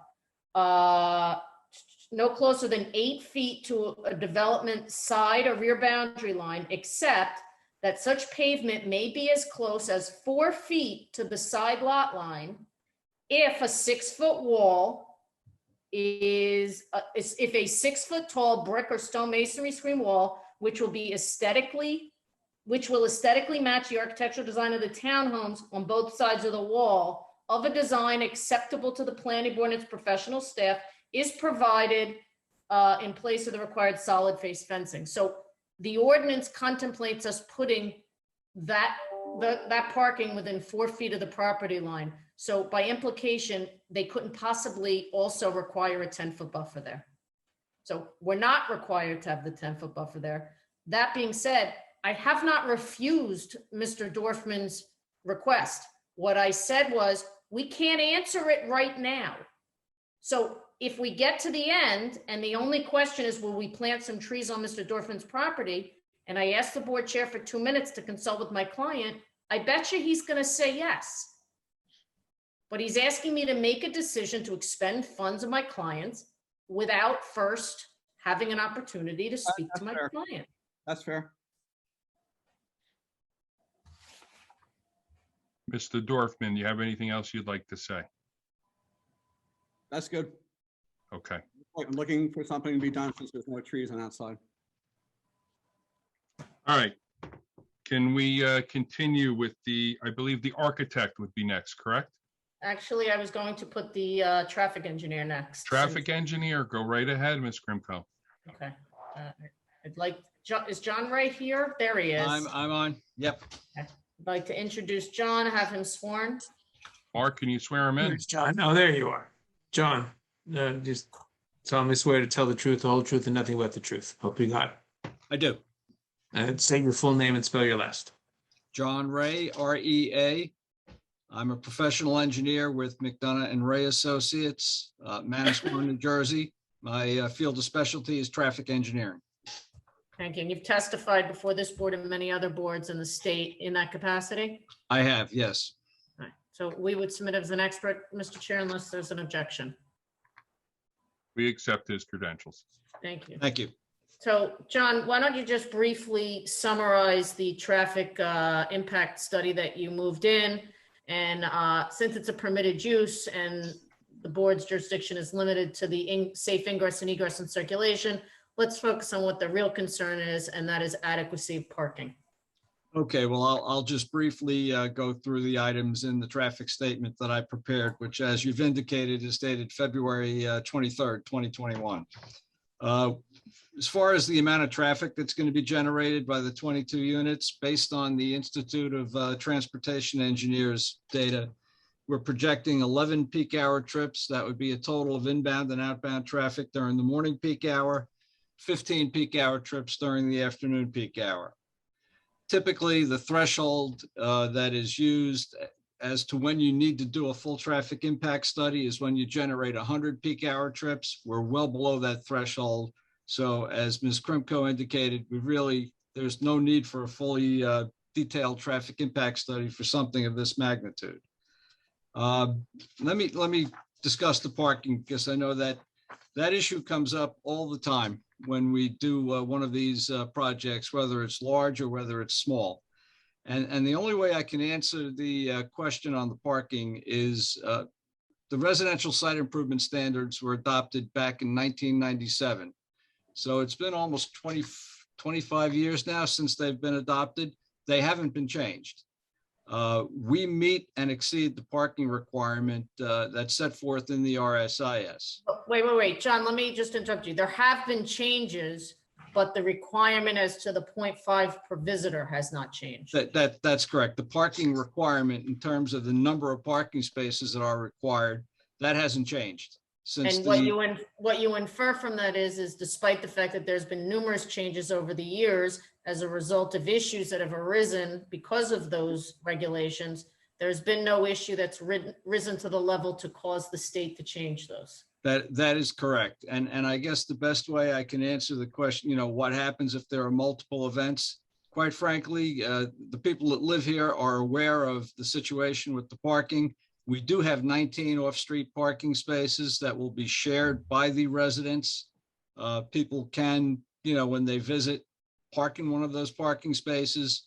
And the other item I would say too is that even though we only calculated each townhome that has a two-car driveway and a garage, and I think when the architect testifies, he's going to tell you that the interior width of the garages, if I'm not mistaken, is 17.5 feet. And we've only counted that as one car. But the reality of the situation is the average car, and I know some people a lot of people drive SUVs and bigger vehicles, but the average vehicle is about 7 feet in width. So it's technically possible, depending upon the size of the cars, to get 2 vehicles inside the garage and 2 vehicles outside the garage. So you really would have 4 spaces instead of the 3 that we're counting in terms of our parking calculation. I'm not saying every unit is going to have that possibility, but it's possible that some of them will. So, with respect to the parking requirements, we meet the RSIS, we exceed it. I've done many of these projects over the years. Quite frankly, at this juncture, I'm not aware of any issues with any of the projects that we've had approved and we've had built. I think this is a self-regulating type of thing. The residents of the community understand what the situation is. Well, John, and they're not going to, they're not going to invite a lot of people over. So, John, before you go there, and I'm going to share the aerial again because, I know that the board is just trying to protect everybody when they ask this question, but I just would like to inject a little bit of reality here. So if this is Mr. Krautler's house and there's no parking on Pine Street, and if he were to have a party and invite 100 of his closest friends over, he would not be able to adequately park them all on his property either, correct? That would certainly appear to be the case, yes. And the same thing with Mr. Dorfman and all the neighbors on every side that front on Roosevelt Avenue, they don't have adequate parking in order to allow a large party or a large gathering. Well, that's correct. And it's certainly not a unique circumstance. Right. So the townhome users actually, in some instances, with 3 to 4 off-street parking spaces for their individual units, and then an additional 19, actually have more parking available than many of the single-family homes in this area. That's correct. And it would be argued that while they can't park on Pine Street, to the extent any of the homes along Roosevelt Avenue had a big party, the party goers would need to park on the side streets where there is available on-street parking and walk to those homes the same way they would here. That's correct. Okay. So we're not creating a situation any different than is existing for any of the single-family homes along this whole area. No, we are not. And I believe that in the engineer's report, they had indicated that initially we were short 1 parking space as far as the visitor parking was concerned, and we added that parking space. So we meet the RSIS. That's what our obligation is. Like I said, the RSIS regulations have been in effect since 1997. And this particular aspect of the RSIS hasn't been changed with respect to the number of parking spaces that are required. Okay. And just to circle back, you talked about the traffic impact and the parking. From an ingress and egress and a circulation perspective, is it your expert opinion that the site will function safely in all regards? Absolutely. Yes, it is. And just to go back to the Pine Street issue, although we are not required to have a second point of access based on the size of the project and the number of units that are involved, one point of access would meet the RSIS. We are providing that emergency vehicle access on Pine Street because it has been requested of us by the emergency services people, and we've agreed to do that even though it's not required by RSIS. Thank you. Are there any questions for Mr. Ray? Any questions from the board? Any questions from the public for Mr. Ray? Mr. Chair, I've had the opportunity to confer with my client and my engineer via text while I'm multitasking and going through Mr. Ray's testimony. And I'd like to stipulate that it's my understanding that the wall along Mr. Dorfman's property is 200 feet long. So if we were to plant one evergreen at 10 feet on center, it would be a total of 20 trees on his property. If it was the condition that we would be required to plant those trees and all maintenance would be the responsibility of Mr. Dorfman, then we would agree to plant those 20 evergreens along that property line. I don't have an objection to that. Mr. Dorfman doesn't seem to be on the call any longer. So. I'm on. Oh, there you are. Yeah, I'm driving. I was actually teaching a class. That's fine. That's fine. Can you give me the starting height, Jen? I would say it's going to be the same starting height that it would be that we're calling out for the evergreens on our own property. I don't know it off the top of my head, Mark. Okay. But if we're ordering hundreds of trees, I imagine that 20 is not going to. 20 more, yes, okay. And of course, this would all be subject to Mr. Dorfman giving you the appropriate releases to enter his property, et cetera, et cetera. That's fine. Yeah, okay. Thank you for that, Mr. Krimko. I'm Okay, sure thank you, David everybody. Dorfman thinks that's very nice. Thank you. Thank you. All right. Do you want to go to your architect? Certainly. Yeah, Best for last. If you knew my architect and you knew what his hair normally looks like during Zoom calls that I have with him, you would know he's very dressed up for this evening. So I'd like to give him the opportunity to be introduced and sworn in, and we can Mark, start his testimony. take over. Okay. You solemnly swear to tell the truth, whole truth, and nothing but the truth, so help you God. I do. All right, please state your full name and spell your last. David H. Feldman, Feldman, Principal Architect of Feldman and Feldman Architects, Wall Township, New Jersey. Thank you. And David, you're a licensed architect, state of New Jersey, and you've been accepted as an expert before this board and numerous other boards? I have. Okay. I'd like to put the architectural plans, which we moved into evidence as A4, onto the screen and turn it over to you to walk the board through what we're proposing by way of architectural design. Okay, so as typically stated, I'm just going to reiterate a few things. The site consists of a total of 4 buildings, one building being a 3-unit structure, another building being a 4-unit structure, another building being a 7-unit structure, and lastly, an 8-unit building. The 3-unit building consists of 3 townhouses. The 4-unit building consists of 4 townhouses. The 7-unit building consists of 7 townhouses. And the 8-unit building consists of 4 townhouses and 4 flats, giving a total of 18 townhouses in total and 4 flats for a total unit amount of 22 units. What's up before you currently is a typical elevation of the 3-unit building and the 4-unit building, as well as the rear elevations and the side elevations of both buildings. There was testimony, David, that the houses, I'm sorry, that the townhomes were going to be built basically on piles in the back to accommodate flooding. And that what you're showing here? That is correct. If you look at the rear elevations, they are open for water to be able to freely move underneath the units. Okay, and as you look at the side elevation, the reason that the garage is not open is because the garage is located at the highest elevation and then it slopes backwards with the building? That is correct. And on the side elevations at grade or within 12 inches of grade, we'd be willing to put flood vents in to allow the water that possibly enters the rear of the building to have access through the side of the buildings. Okay, and this shows in the scenario where, because of the slope, where the rear patio would be raised.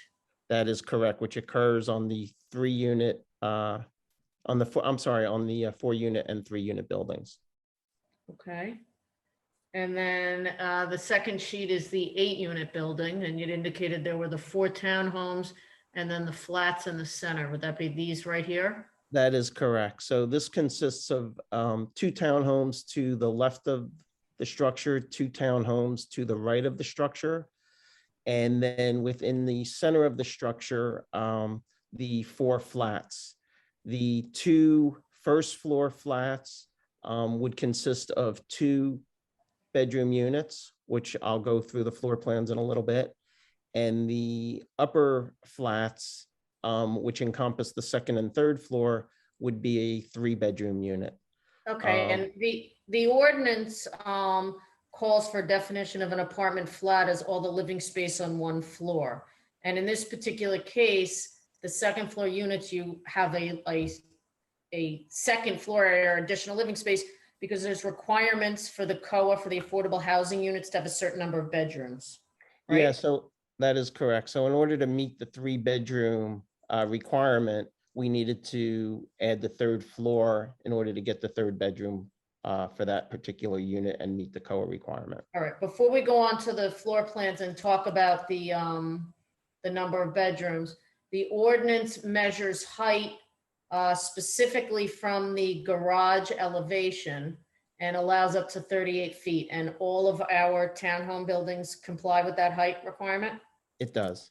They do. Okay, and the ordinance, and I know it for this board in particular, since any height variance would go to the zoning board, is not typical, but because it's 35 feet, everywhere else it is 38 feet, and there are the 3 floors would be permitted as long as it's under that 38 feet, correct? Yes, and we will conform to the 38 feet. Okay, so going to the floor plans, and these are just, again, the architectural plans, the design and the materials are all going to be similar throughout. The only difference in the buildings is really going to just be the number of units that are in it and whether or not there are the flats in the middle. That is correct. Okay. Now going to the floor, but none of these will have basements. That is correct. Okay. So this is a typical townhouse unit. None of the units will have basements as was just mentioned. All of the townhouse units are similar in design. The only difference is on the 2nd floor, there is an option, which I will go over shortly. Okay, well, let's just quickly the go first, through. Right. So when you enter the unit, the 1st floor unit, there's a garage that's 17.5 feet by 20 feet deep. As testified by the engineer or the traffic expert, we counted that as 1 car. And again, 17.5 feet, 2 cars can fit. It would be tight, but if need be, somebody can put, a car and a Vespa or, a smaller car these days are being made for efficiency. You also have a foyer when you come in, which is accessible from the garage as well as the exterior. And then there's a powder room, living room, dining room, and kitchen area. The decks are located off of the back of the dining area, as talked about. And our intent after hearing with the 7 and 8 units, we would rotate the stairs that we're currently now showing going out the back and we would rotate them 90 degrees to go behind the fireplace as to be able to maximize that buffer of the 10 feet, I believe it was stated that we have to the property line from there. Okay, so we're willing to revise those to relocate the stairs off the side. Correct. From there, you would go up a set of stairs, which would bring you up to the second floor. And here's where we have the only deviation in the townhouse units. There's basically two options that are going to be offered on the second floor. One is a 3-bedroom option on the second floor, which allows for a larger master suite, bedroom, closet, and bath area. And then there would be 2 additional bedrooms with laundry and a hall bathroom. The other option is if somebody wanted a 4-bedroom unit on the second floor. That would reduce the size of the master bedroom, still keeping a master bathroom, laundry on the second floor, and then 3 bedrooms plus an additional hall bath for the additional 3 bedrooms. You then would continue up the steps again to the 3rd floor, which would have a 5th bedroom or 4th bedroom, depending on which second floor plan you opt for, a bathroom and a game room with some outdoor space behind the game room. When you say game room, it's just really a family room. Family room, television. Again, there's no basements in these units. So this was another way that, you know, the parents could be on the 1st floor in the living room, and the kids could be upstairs watching television. All 18 townhouses have this same configuration. What Jennifer just put up now is a depiction of the flats that we're proposing. Again, the flats would be slab on grade above the floodplain elevation. And you come into the 1st floor flat directly from grade, where there would be a living area, dining room, kitchen, 2 bathrooms, and 2 bedrooms. There's also a stackable laundry area that would be as part of the amenities for the unit. The 3-bedroom, which would be above the 1st floor, would consist of the 2nd floor and 3rd floor. And the 2nd floor would consist of the living space, 2 bedrooms, a bathroom, and a stackable washer dryer as well. And then a staircase that would go up to the 3rd floor, which would have a study loft and a master bedroom bathroom. David, importantly, the affordable units and the market rate units will be the same layout. We're not they will be distinguishing them in any way. They will be the same layout. And more importantly, in the design of the exterior of the 8-unit building, if you go back to that, we tried to maintain the same aesthetics as to not to deviate, you know, so somebody coming into the complex could identify the, go to, no, I think, no, next one. So I'm looking for it. It's A2. There we go. So the roof material, the exterior material, the basic window style, for the most part, is all going to be similar to the other units. So somebody pulling into this complex or somebody living in one of the moderate homes or one of the COA homes is going to feel as if they're part of the unit and complex just as much as Right. So it's integrated and there's nothing distinguishable. That's correct. Okay. What is the square foot of these units? The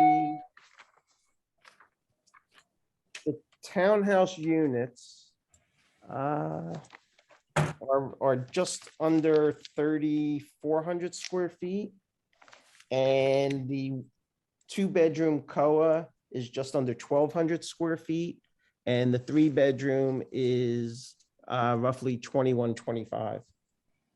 Okay, but again, you said the 2-bedroom COA, you just mean the condos as opposed to the Yes, town? yeah, I'm sorry, the 2-bedroom flats is just under 1,200. Okay. Are there Any any? other questions from the board? Yeah, I have one more question. The facade of these buildings, do you have a colored rendering? Not at this point. We could certainly provide one. What is No, we're not gonna, proposed for, what is, rather than provide one, Estelle, David, why don't you describe what the proposed materials are gonna be for the exterior? Yeah, that's fine. So the basic material is going to be a stucco finish. There will be some accent with some wood or a hardy board type material where you see the vertical elements in front of the garage roof line. Right here? Yes. The intent is also to bring in some metal roofing where the sloped roofs are. But again, the bulk of it would be like an earth tone color stucco. And as testified, the wall in front of the parking would match that. How come, Jennifer, how come we don't have a color rendering? Because you don't have architectural design guidelines, there are no requirements for colors and the like, and we didn't have an opportunity to get one. It's not, we don't, I know that some of the larger, like a Toll Brothers, has in-house people that would prepare something like that. I mean, really I like to I don't see know about the rest of the board, but I'd like to know what it looks like. Well, what I could do is, I do have a rendering that shows an earlier iteration that could be used for color and materials. Albeit it's a slightly different design. It has a roof deck as opposed to this design that does not. So if it's for the purpose of just understanding the colors and the appearance, I do have something that I could show you in that regard. Bear with me once. I mean, that's wonderful. You can show us anything, but that you're not stipulating that that's what it's going to look like. Well, correct? I am stipulating it. Well, it as far as colors and materials and the metal seam roof, yes, I am stipulating to that. I would really like to see it, a rendering, a colored rendering. I don't know how anybody else feels, Well, but if I could just, if I could ask why, and let me preface that with, let's say we show it to you and you hate what it looks like personally. That doesn't really have any bearing on the board's action because there are no standards that That's really, govern you really don't need to say that, Jennifer. Just what do you have? Show us what you have. Well, It's quite all again, right. Just show us what you have. You don't have to tell us that it's no bearing. what I was asking was what the reason was that you wanted it. When you asked me is what I have, what's going to be constructed, it's not. It just goes to coloring. I mean, I can have the architect testify to the The difference. reasoning is that, you know, we're talking about approving a project without knowing what it looks like. I'm sorry. I think it's reasonable to request that. Yeah, I think it's also reasonable for us to say we don't like it, and we I could say, triple that. "Can you show us something else?" I mean, it's like, come on, give I us don't a break. understand with how that doesn't make any sense. I mean, really. I'm gonna, well, you asked the question, so I'd like to take a moment to answer that. Go ahead. Although I recognize that you're already getting upset about it and I don't want to make you more upset, but I am here on behalf of a client and I'm obligated ethically to advocate for them based on the rules and regulations. So I'm compelled to say it. The ordinance outlines and gives you the statute gives you the authority and the ordinance gives you the regulations. And when we come for a site plan, what the board can regulate is as defined in the ordinance. So if the ordinance does not have any aesthetic standards, then I'm not sure. I really find objection to what you're saying right now. I understand what you're getting at, Jennifer, but please just show us what you have. I think you can skip all that. Okay, but you would ask me if I have what we're constructing and I don't. So David, are you comfortable sharing the older version and you can explain the differences as to what you're proposing? Yeah, I that's didn't draw these, David did, so I need to make Yeah. sure that that's okay. That's fine. Okay, so in the elevation that I'm sharing now, and I'm gonna move that in as A10, and it's a color rendering of a prior iteration with a different architectural design, but similar materials. That's correct. Okay. So let's talk about what you're proposing here and what you're proposing differently in the design that's before the board. Okay, so if you look at this unit had an option of going up onto a roof deck, which has since been eliminated. The fact that the roof deck has been eliminated would also eliminate the tower that's depicted on the left side of this rendering. In addition to that, we originally proposed a little balcony, you could say, off the second floor that had a door accessible. It was then brought to our attention that the ordinance did not allow balconies. However, we liked to maintain that aesthetic look. So what we did in the new proposal is we kept the railing in the front, and in the plan, it's only roughly about a 2-foot recess now, and there's no door accessible to that balcony that previously was displayed here. In terms of the materials, you could see the stucco and the different tones of stucco, and some of the vertical elements that I was talking about earlier are still intact and still remain, as well as the metal roofing that Jennifer's pointing out currently. Okay, so this balcony area that you're proposing, that's what you were talking about by way of the vertical wood element? Just below the balcony there, yes. Right here? Yeah, the balcony element is just above that. Right there, yes. Okay. Which is not accessible from the unit, from the interior of the unit, but Okay, remained as an aesthetic issue. Okay, and you're Or showing the element. double garage door, and here you have it painted as a two-tone. That isn't necessarily definitive. Correct. That was just an artistic rendering, and you also have a brick portion shown here that is also not shown on your plans. That's correct. Okay. So the purpose of this is just to show a color rendering of the potential colors and materials, but what we're submitting by way of architectural plans is what we're proposing to construct. Oh, the brick, this brick is shown, it is here though, I'm sorry. Yeah, that is, and it's still up for discussion with the client as to whether or not he wanted brick. So really the massing of that colored rendering is somewhat accurate, except for the fact of that tower that was previously talked about, which you don't see on the left here. Right, so that there's no tower and there's no Right. front balcony and there's no roof balcony. Right, and the other thing also is the rendering is a depiction of the 4-unit building. And the orientation of some of those units were also flipped from left to right. And what Jennifer is showing you is the 8-unit building. So if, I don't know, on A1, Jennifer, is the 4-unit Yeah, I'm building? sorry, let me go to that. That's okay, which might be a better indication. That's the 3. Upper right. I'm getting there, I'm sorry, I'm maneuvering around a not big screen.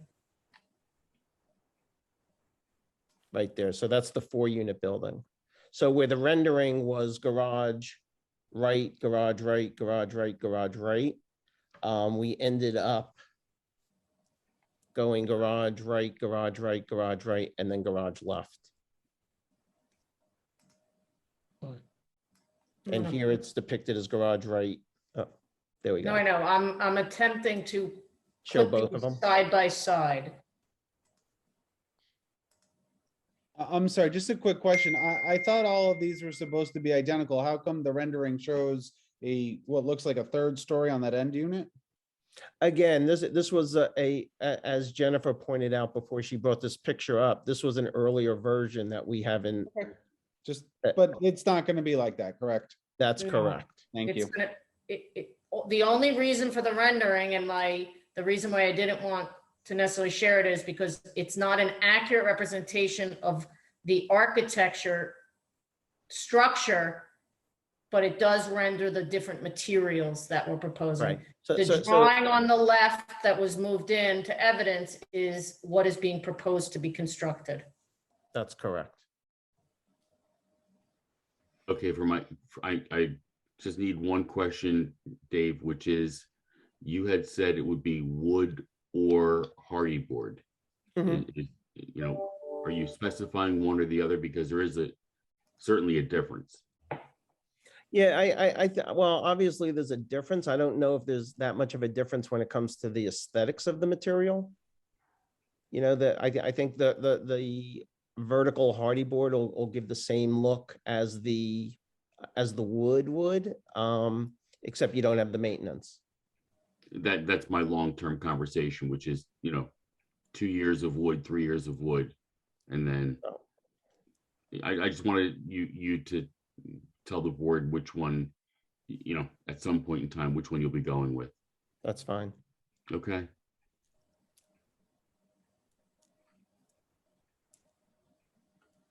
And then the windows, as depicted in the architectural plan and not the rendering, are slightly different in variation as well.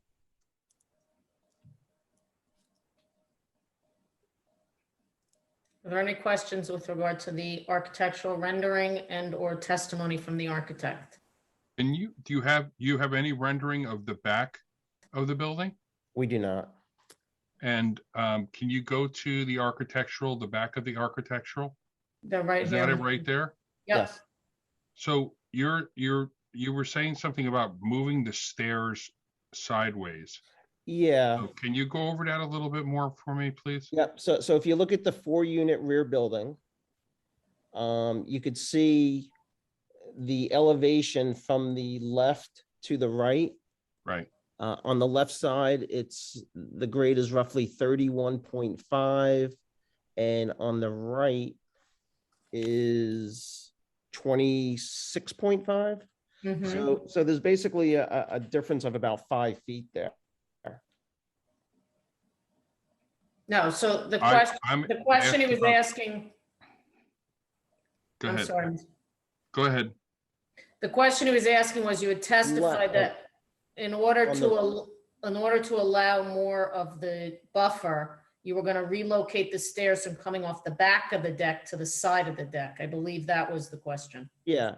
So where Jennifer's talking about right now, instead of coming straight down the front, them to the left. So they would go right behind the fireplace protrudes 2 feet. The deck, based on what was testified to, protrudes 5 feet out. So that would give us 3 feet to be able to run the steps from the rear of the deck, which is 10 feet off the property line, and a 3-foot staircase to the fireplace. So basically, David, they would come down in this direction. Exactly, towards the higher part of the grade. Instead of coming away from the building. Yes.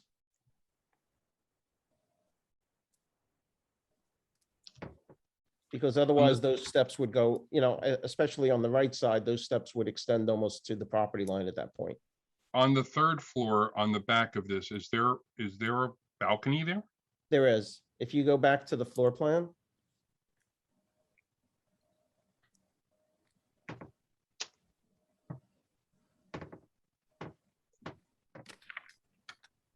A4. I'm sorry, A5. I'm getting there. So we're proposing an outdoor space off of the 3rd floor.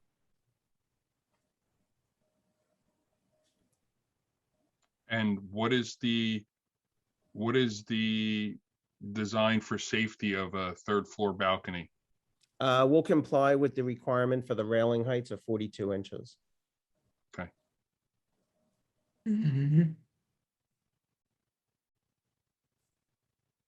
All right, Jennifer, do you have anything else?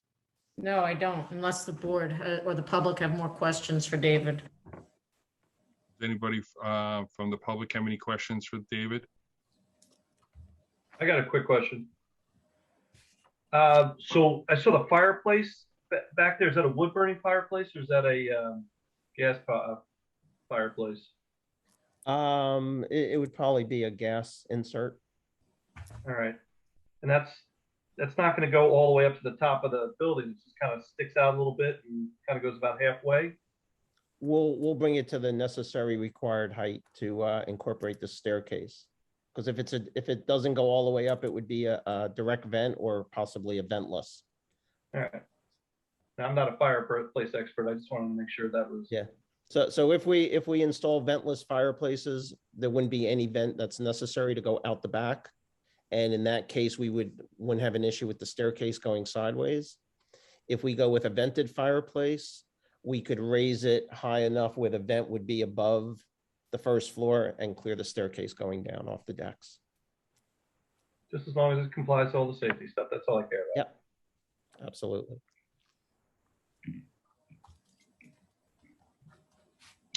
All right, let's I have let's one move question. One question. There you go. for the architect. Yes. Where are the compressors going to be placed? They would be up on the roof out of sight from any sight line from grade. Okay. I have one additional question regarding lighting. I had asked Ms. Krimko earlier in the week through my planner about spot lighting on these buildings. What lighting is proposed for these buildings on front and back, and trying to determine how visible that's going to be to the neighbors? Okay, so the only lighting that we're proposing on the building is what's required by code, which requires you to have a residential light outside of any exit door or garage door. So in the front of the house, we'll probably have maybe 2 or 3 residential lights that are required, one by the front door, one by the garage. And then off the back of the units, we'll have one off the slider on the first floor, and then probably, obviously, one off the slider on the 3rd floor. But there'll be no spotlights, and we can commit to that. That is correct.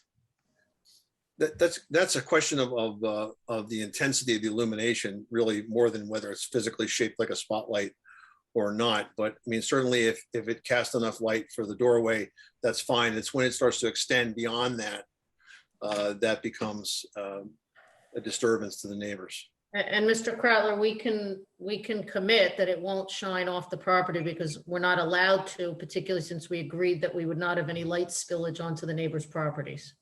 Okay, thank you very much. All right, John Hess, can you tell us or read your report? Yes, I can, Mr. Chairman. How much detail would you like us to go in, or do you just want a You can summarize and tell us what you have, any issues you have with this proposed development and what you did to remedy it with Ms. Krimko. Okay, well, we had pointed out some issues in our report regarding the parking spaces and the number of units that a 2-car garage and driveway combination would count as. The applicant has agreed to clarify the plans to show that they're in conformance. We've asked if the streets are to be owned privately, or are they planning to dedicate them to the township? I'm not sure that we heard an answer to that tonight. Yeah, I believe that when John opened, he'd indicate it would be a private roadway. Private roadway. Okay, thank you. Owned by the Homeowners Association. Okay. We had asked to make sure that there's barrier-free access to the trash enclosure, and we asked if you could consider a more central location, given the separation that there's more than 300 feet from some of the units to the trash enclosure. Yeah, and we did discuss that. And John, would you like to offer the response with regard to this location? Excuse me? No, I'm sorry, John Pliskonka. Okay. I'm sorry. That's okay. Not a problem. we have that one location for the dumpster. A couple of units are quite a ways away, but we think that with being owned by the homeowner association, having the trash pickup, that's not going to be a problem. People now have garbage things they put in their wheels, they wheel it down. Most of the units are maybe 150 feet away, so there are a few units further away, but we think it's the best place to put it. There's no other easy place to place it unless we're going into some of our parking spaces, which you don't want to do, or into the buffer near Roosevelt Avenue, which we don't want to do.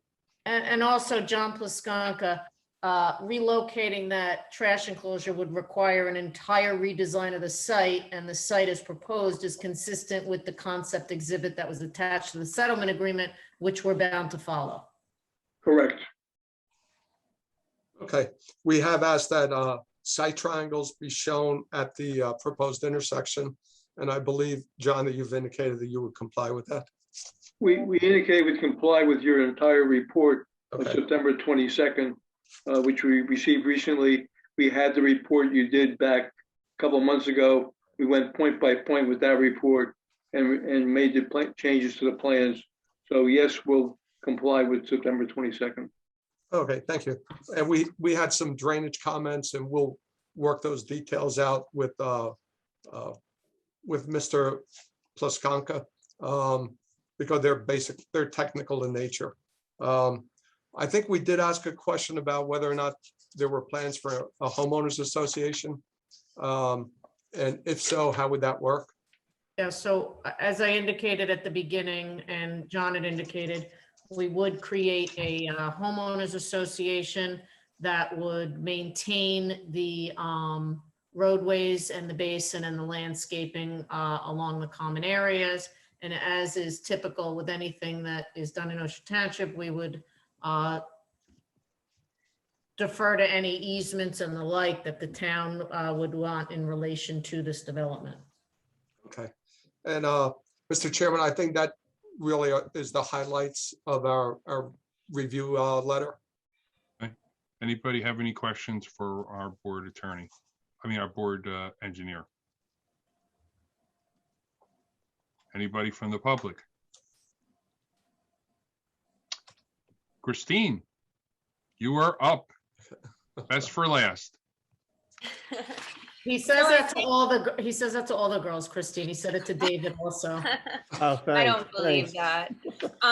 So I think that most of my comments were addressed throughout the testimony.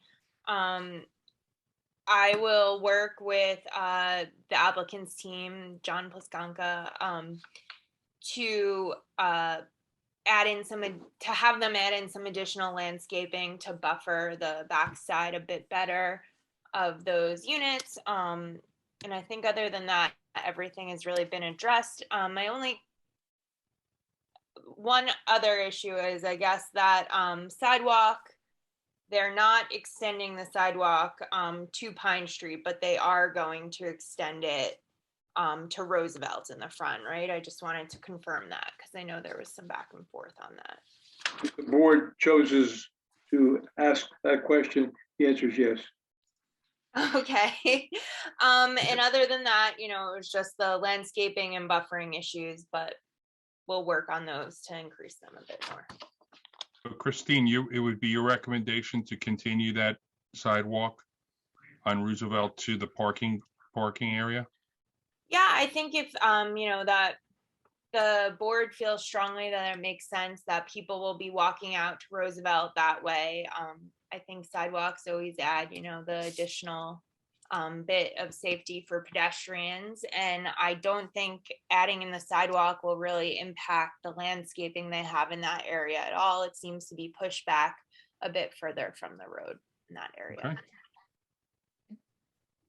Ms. Krimko, you guys agreed to that? Yes, of course. Yes. And Mr. Chairman, I forgot to bring it up, but I did email Ms. Krimko a copy of the recently enacted law on electric vehicle charging stations and make-ready parking spaces. It did go into effect on, I believe it was July 9th. of this year. I also emailed a copy to the board secretary, Amy, so you would have it in your files. Okay, so does that mean that they're required? I believe under the law that any project that had not been granted preliminary site plan approval prior to the adoption of that law is required to provide make-ready stations, and there's a time frame wherein they have to install a certain percentage of the EV stations. Okay, And I think Mark. it's spread out every few years. You have to do a third, and a third, I believe is the way it's set out. Okay, Mark Steinberg, wouldn't it be whatever law was in place at the time of that was deemed complete? Well, could you email me a copy of this Yeah. so I can make that determination? I think I could make this very easy, Chairman DiBenedetto. If we are required to comply, we will. Very good. Well, if I could look it over and comment on it, I'll give, you can, Amy will send it to me tomorrow. Oh, Okay. perfect. Okay. Okay, I'm sure. I do understand what I have been advised by a council in another municipality is that because it's a statute, that it doesn't fall under the time of decision rule. And Well, no, therefore it takes effect immediately. That's what I've been told by. Okay. So, Mr. Hess, there is no time of the decision rule anymore. It's now the time of the application rule. Okay. And that applies at the time that it's deemed complete. So again, we'll review it and I'll review it with Mark. And if it is required, we will most definitely comply. Okay, thank you. Any other questions for any professionals from the board? I just have a quick question for Mark, actually. In our, assuming that the board decides to move forward with this one way or the other, and the memorial resolution, since so much of this entire discussion has been predicated on the settlement and the resulting ordinance, can we amend and attach, or I'm sorry, attach, not amend, attach a copy of the ordinance to whatever the resolution is to prevent anything in the future from mucking with it more? It won't hurt. I mean, it's the thing is that once you grant the preliminary and final site plan approval and once you sign off, it becomes the law. And that's your site plan. But if you feel that you want a copy of the ordinance to show that the majority of the site plan complies, or basically all of it complies, we can do that. Yeah, I think that there's some unique characteristics on this particular development that came about the whole long process, long before it got to here, that are being taken into account, and I would like it included if that's okay. And I think that's a good idea, Ed. I don't know. Well, I can work it into the resolution, absolutely, and attach it as an exhibit. The situation that you have here, though, is that this the layout and the number of units and the sizes and everything have already been confirmed by court order, which was based upon a settlement. I think that's why he's saying. I think that's why he's saying that we want to know. If we basically want to have a trail on how we got here. Right? Yeah. In case the next guy wants to do the same thing without the court order. No, I think it's more that I think it's more an explanation of why we're approving townhomes and condominiums in a normally single family residential area. Yes. Yeah, Exactly. I understand. And we'll certainly make reference to it and attach it to a resolution of approval if you so approve. And then we'll give a history to the decision in years to come. Thank you. Anyone else have any questions for the I just board? have one last, more of a comment, but maybe a question to any of our professionals. So just getting back to the whole traffic thing, I understand that you're going to comply. I understand the amount of spaces is adequate. I think the reality, though, is that Roosevelt is a crowded road. I think that the association probably would have to police this a lot better than anyone else could, but it may be some concern to say to the residents of this place, hey, listen, it's limited.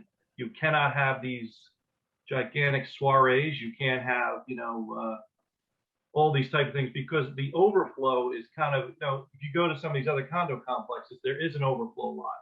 There obviously isn't any space for an overflow lot on this particular piece of property. So that part is all fine, but I think the reality is, once summer kicks in, there's a potential for a whole lot of excitement and a lot of people to come. So I just think it might be something the association has to kind of do, maybe self-police, but they have to understand that there just isn't that much space to park these cars. So unless they want to park at, some municipal lot and take a bus over, it's probably going to be interesting to see if they overflow the spot. I was actually thinking about the statement that was made by John, that the community gets together and will figure it out themselves. I was wondering, I don't even understand that statement, actually. I mean, I want to have a party, you want to have a party, he wants to have a party. Okay, let's not, you two don't have a party, let me have my party. I don't understand. I don't necessarily understand that statement, that they'll figure out how to work it out. So I think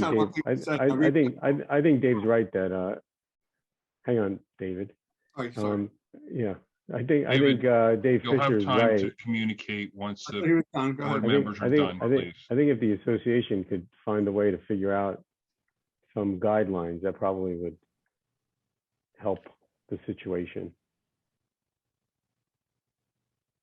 I just think the reality is, once these projects are approved, then there are problems, and, then it's the township's problem. And, we've already seen some pushback in the summertime anyway. But, now all of a sudden you're going to add 22, condo townhomes, 3 to 5 bedrooms, et cetera. It adds volume. And now all of a sudden you don't have an overflow lot, and there really is no place to go. So, I mean, I just want everybody to be aware of that type of thing.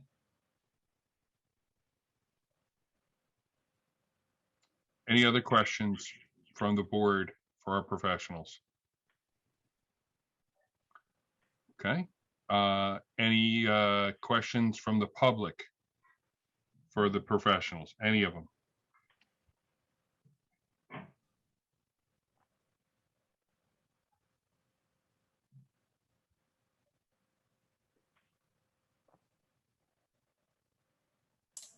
All right, so David, I think David was trying to talk, Mr. Chairman, but he's David, muted. you're muted, David, or if you're trying to speak, did you have something that you wanted to say? Yeah, just on Roosevelt Avenue, the council passed the no parking ordinance on the south side of Roosevelt Avenue. Just so everybody's aware of that. That is correct. That was passed last month. There is parking on the north side, David? Yes. Okay.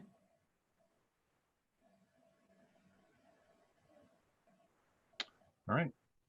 I'm going to close the public hearing. Okay, before we move for any vote, I'd like Mark Steinberg to explain the situation that we're in specific to this application and the court order. Can you do that, Mark, please? Basically, as I indicated, the layout and the design, the number of units, landscaping, the setbacks have all been dictated by a court order. This court order only memorialized the settlement that was between the developer of the township, probably used a master, I'm not sure, or an arbitration situation, which basically the court blessed, and everyone is in agreement. This board's hands are somewhat tied as to the determination outside of that box, basically. The applicant. So then, can I ask a question? So then, if that's the case, Sure. why are we here? Well, like I did- just, well, if our hands are tied and we've gone through the rigmarole of all this, then why hasn't the court just deemed it's what it is, and we wasted this time? I mean, No, I don't think you wasted any time. I think that you have input. There are variances being requested here. They're not major, but they're still variances, and those variances give you the right to make certain conditions of approval. so if the board decides not to grant the variances, then what happens?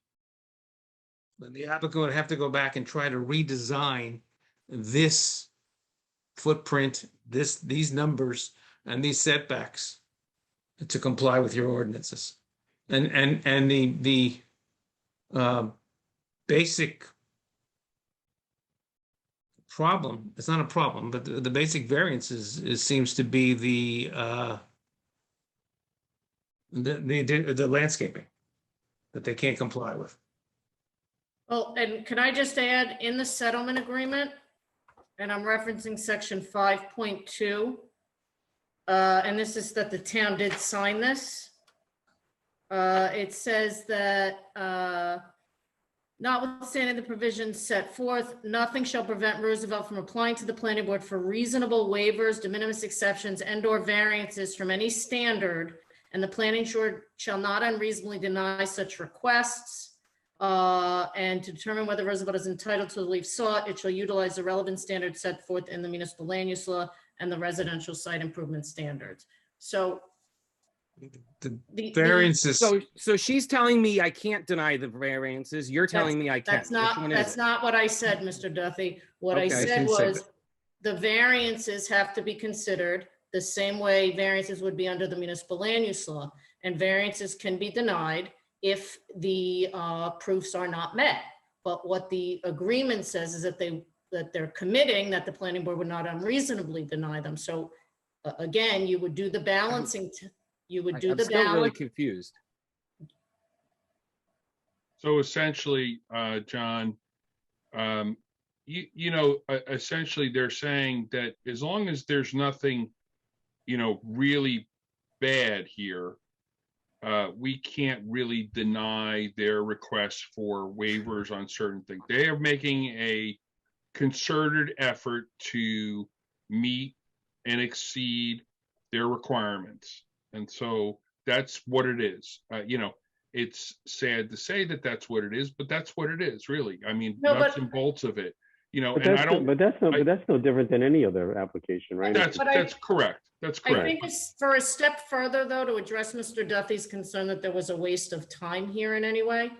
But if the court blessed this and did not require us to come to the board, there'd be no review from your planner and no review from your engineer. There would be no oversight with regard to the engineering perspectives, the lighting, the stormwater, the planning, the additional landscaping, the trees on Mr. Dorfman's property, the gate onto Pine Street, the request for no parking. So by coming before this board and having a public hearing, I agree with Mark that the board's hands are somewhat tied, just like they would be in any scenario where it's a fully conforming application with just minor variances. What this process does, it allows all the problems to be vetted and allows your professionals to review it, make recommendations, which I believe the applicant agreed to everything that was asked of it throughout tonight, and ensures that the public is going to be protected, particularly the neighbors that are closest. So I think that a great deal was accomplished rather than having some special master or a judge referring this, and rather we're agreeing to all the conditions in Christine's letter, the CME letter, and the neighbor's request for additional concessions. I think Jennifer put it correctly. If I'm looking at the variances, we're talking about what I would believe to be de minimis variances, and most of them, three of them anyhow, have to do with some landscaping, which they can provide buffering, but not to the letter required by the ordinance, but to the spirit. And they've agreed to enhance additional landscaping as your professionals want as we proceed. Again, none of this could be accomplished unless it came to you. And both your engineer and your planner reviewed it, made suggestions, and there's been different amendments to the plans based upon all that. So your efforts are certainly not futile. Your efforts are warranted and appreciated. But it comes to a point that because of the indication of the court that this must go forward, you need to grant the variances as best as you can, and take the mitigation with it to the benefit of the town.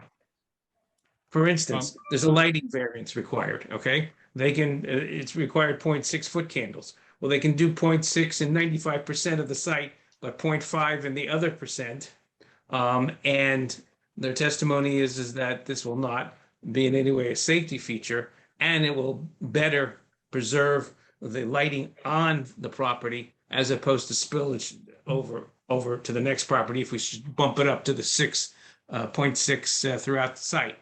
That's a reasonable variance. And the balance of the variances are just the landscaping.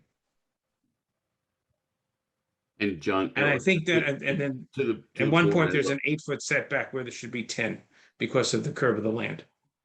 And to the board, I know you don't see the work that our office does, but we've had 8 or 10 technical meetings easily on this project to bring to you what is here presently.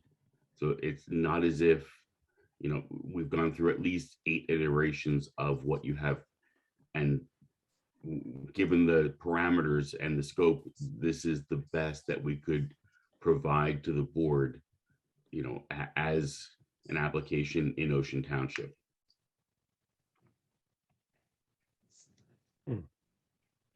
Okay, so can I close the public hearing? Can I get a second? Second. Can we have a roll call, Amy, for closing the public hearing? Yes. Mr. DeFilia, Yes. Mr. Duffy, Yes. Dr. Fisher, Yes. Mrs. Close, Yes. Mr. Ciano, Yes. Mr. Weinstein, Yes. Mr. Beal, Yes. Chairman De Benedetto. Yes. All right, so Mark, can you just review with me, really quick, we're asking them to, just the conditions of for a positive approval. I just have one question that I just want to get and then I can answer that with logistics. I know that someone has asked to see the wall, the sketch or the drawing of the wall, as well as the gate. So What we agreed to with the neighbors was that it would be subject to the review and approval of the board planner. However, I would share it with both Mr. Dorfman and Mr. Krautler in advance of submitting it to the board. Okay, got it. Okay. Submitting it to the board, you mean to the planner? No, when I say the board, I submit everything to Ron and then Ron sends it off to the planner. Okay. Okay, because I know that was a concern with the wall and the gate would look like. Other than that, they're asking for the approval of the preliminary and final site plan as they requested, a variance for the decks, the ones that are 7 feet above grade because of the terrain that goes downward. The decks, they're asking for a variance for the lighting as I discussed. They're asking for a small variance for the 10-foot area along the side and rear property lines, which do not have the double rows.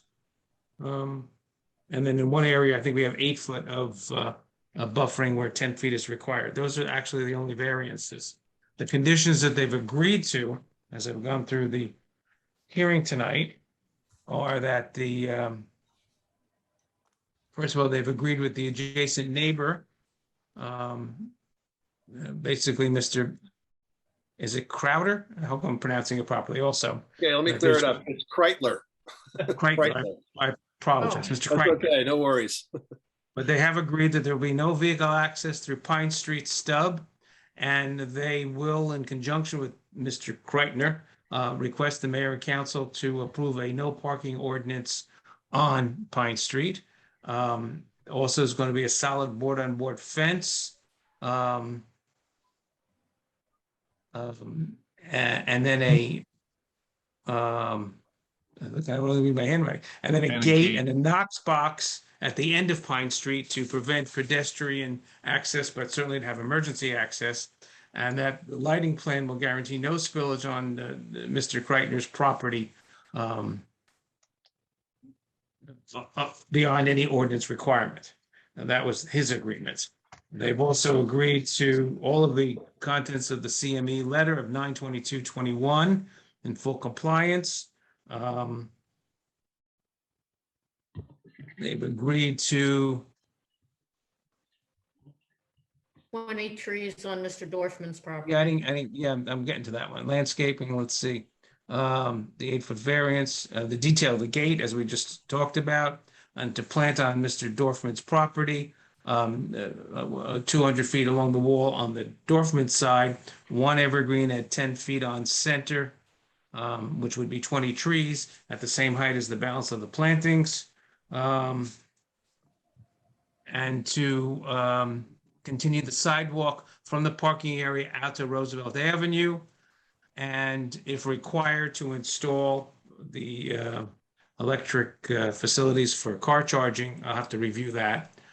Provide the wall and gate to the planner, and to construct the coloring and somewhat design of the entire development extremely similar to what was presented as A10, which was the color rendering of a prior iteration of the project. But I think the coloring is there, the brick is there, the wood trim, and even the false balcony in the front. I think that's all still going in there. So it'd be extremely similar to A10. That's what they've agreed to. Did I miss anything, Jen? No, I think I had it all written down. You got exactly everything. Okay. Well, why didn't you say it then? I wanted you to say you're the attorney. Okay. So based on all those conditions, I move for a positive resolution on this property. Can I have a second? I'll second. Can we have a roll call, please? Mr. DeFilia, Yes. Mr. Duffy, Yes. Dr. Fisher, Yes. Ms. Close, Yes. Mr. Sienna, Yes. Mr. Weinstein, Yes. Mr. Beal, Mr. Mr. Beal is Beal? muted. Yes, Oh, without a okay. Chairman De Benedetto, Yes. Thank you very much. Hey, Okay, is there any other thing, Ron? before what I'd like to do is go into executive session for a total of 7 minutes with everyone's, if you don't mind. I think we can don't mind. resolve some things. Thank you. So we're moving to So make a executive move to session. go into executive session. Please. I'll second. All in favor? Aye. Aye. Aye. Aye. Aye.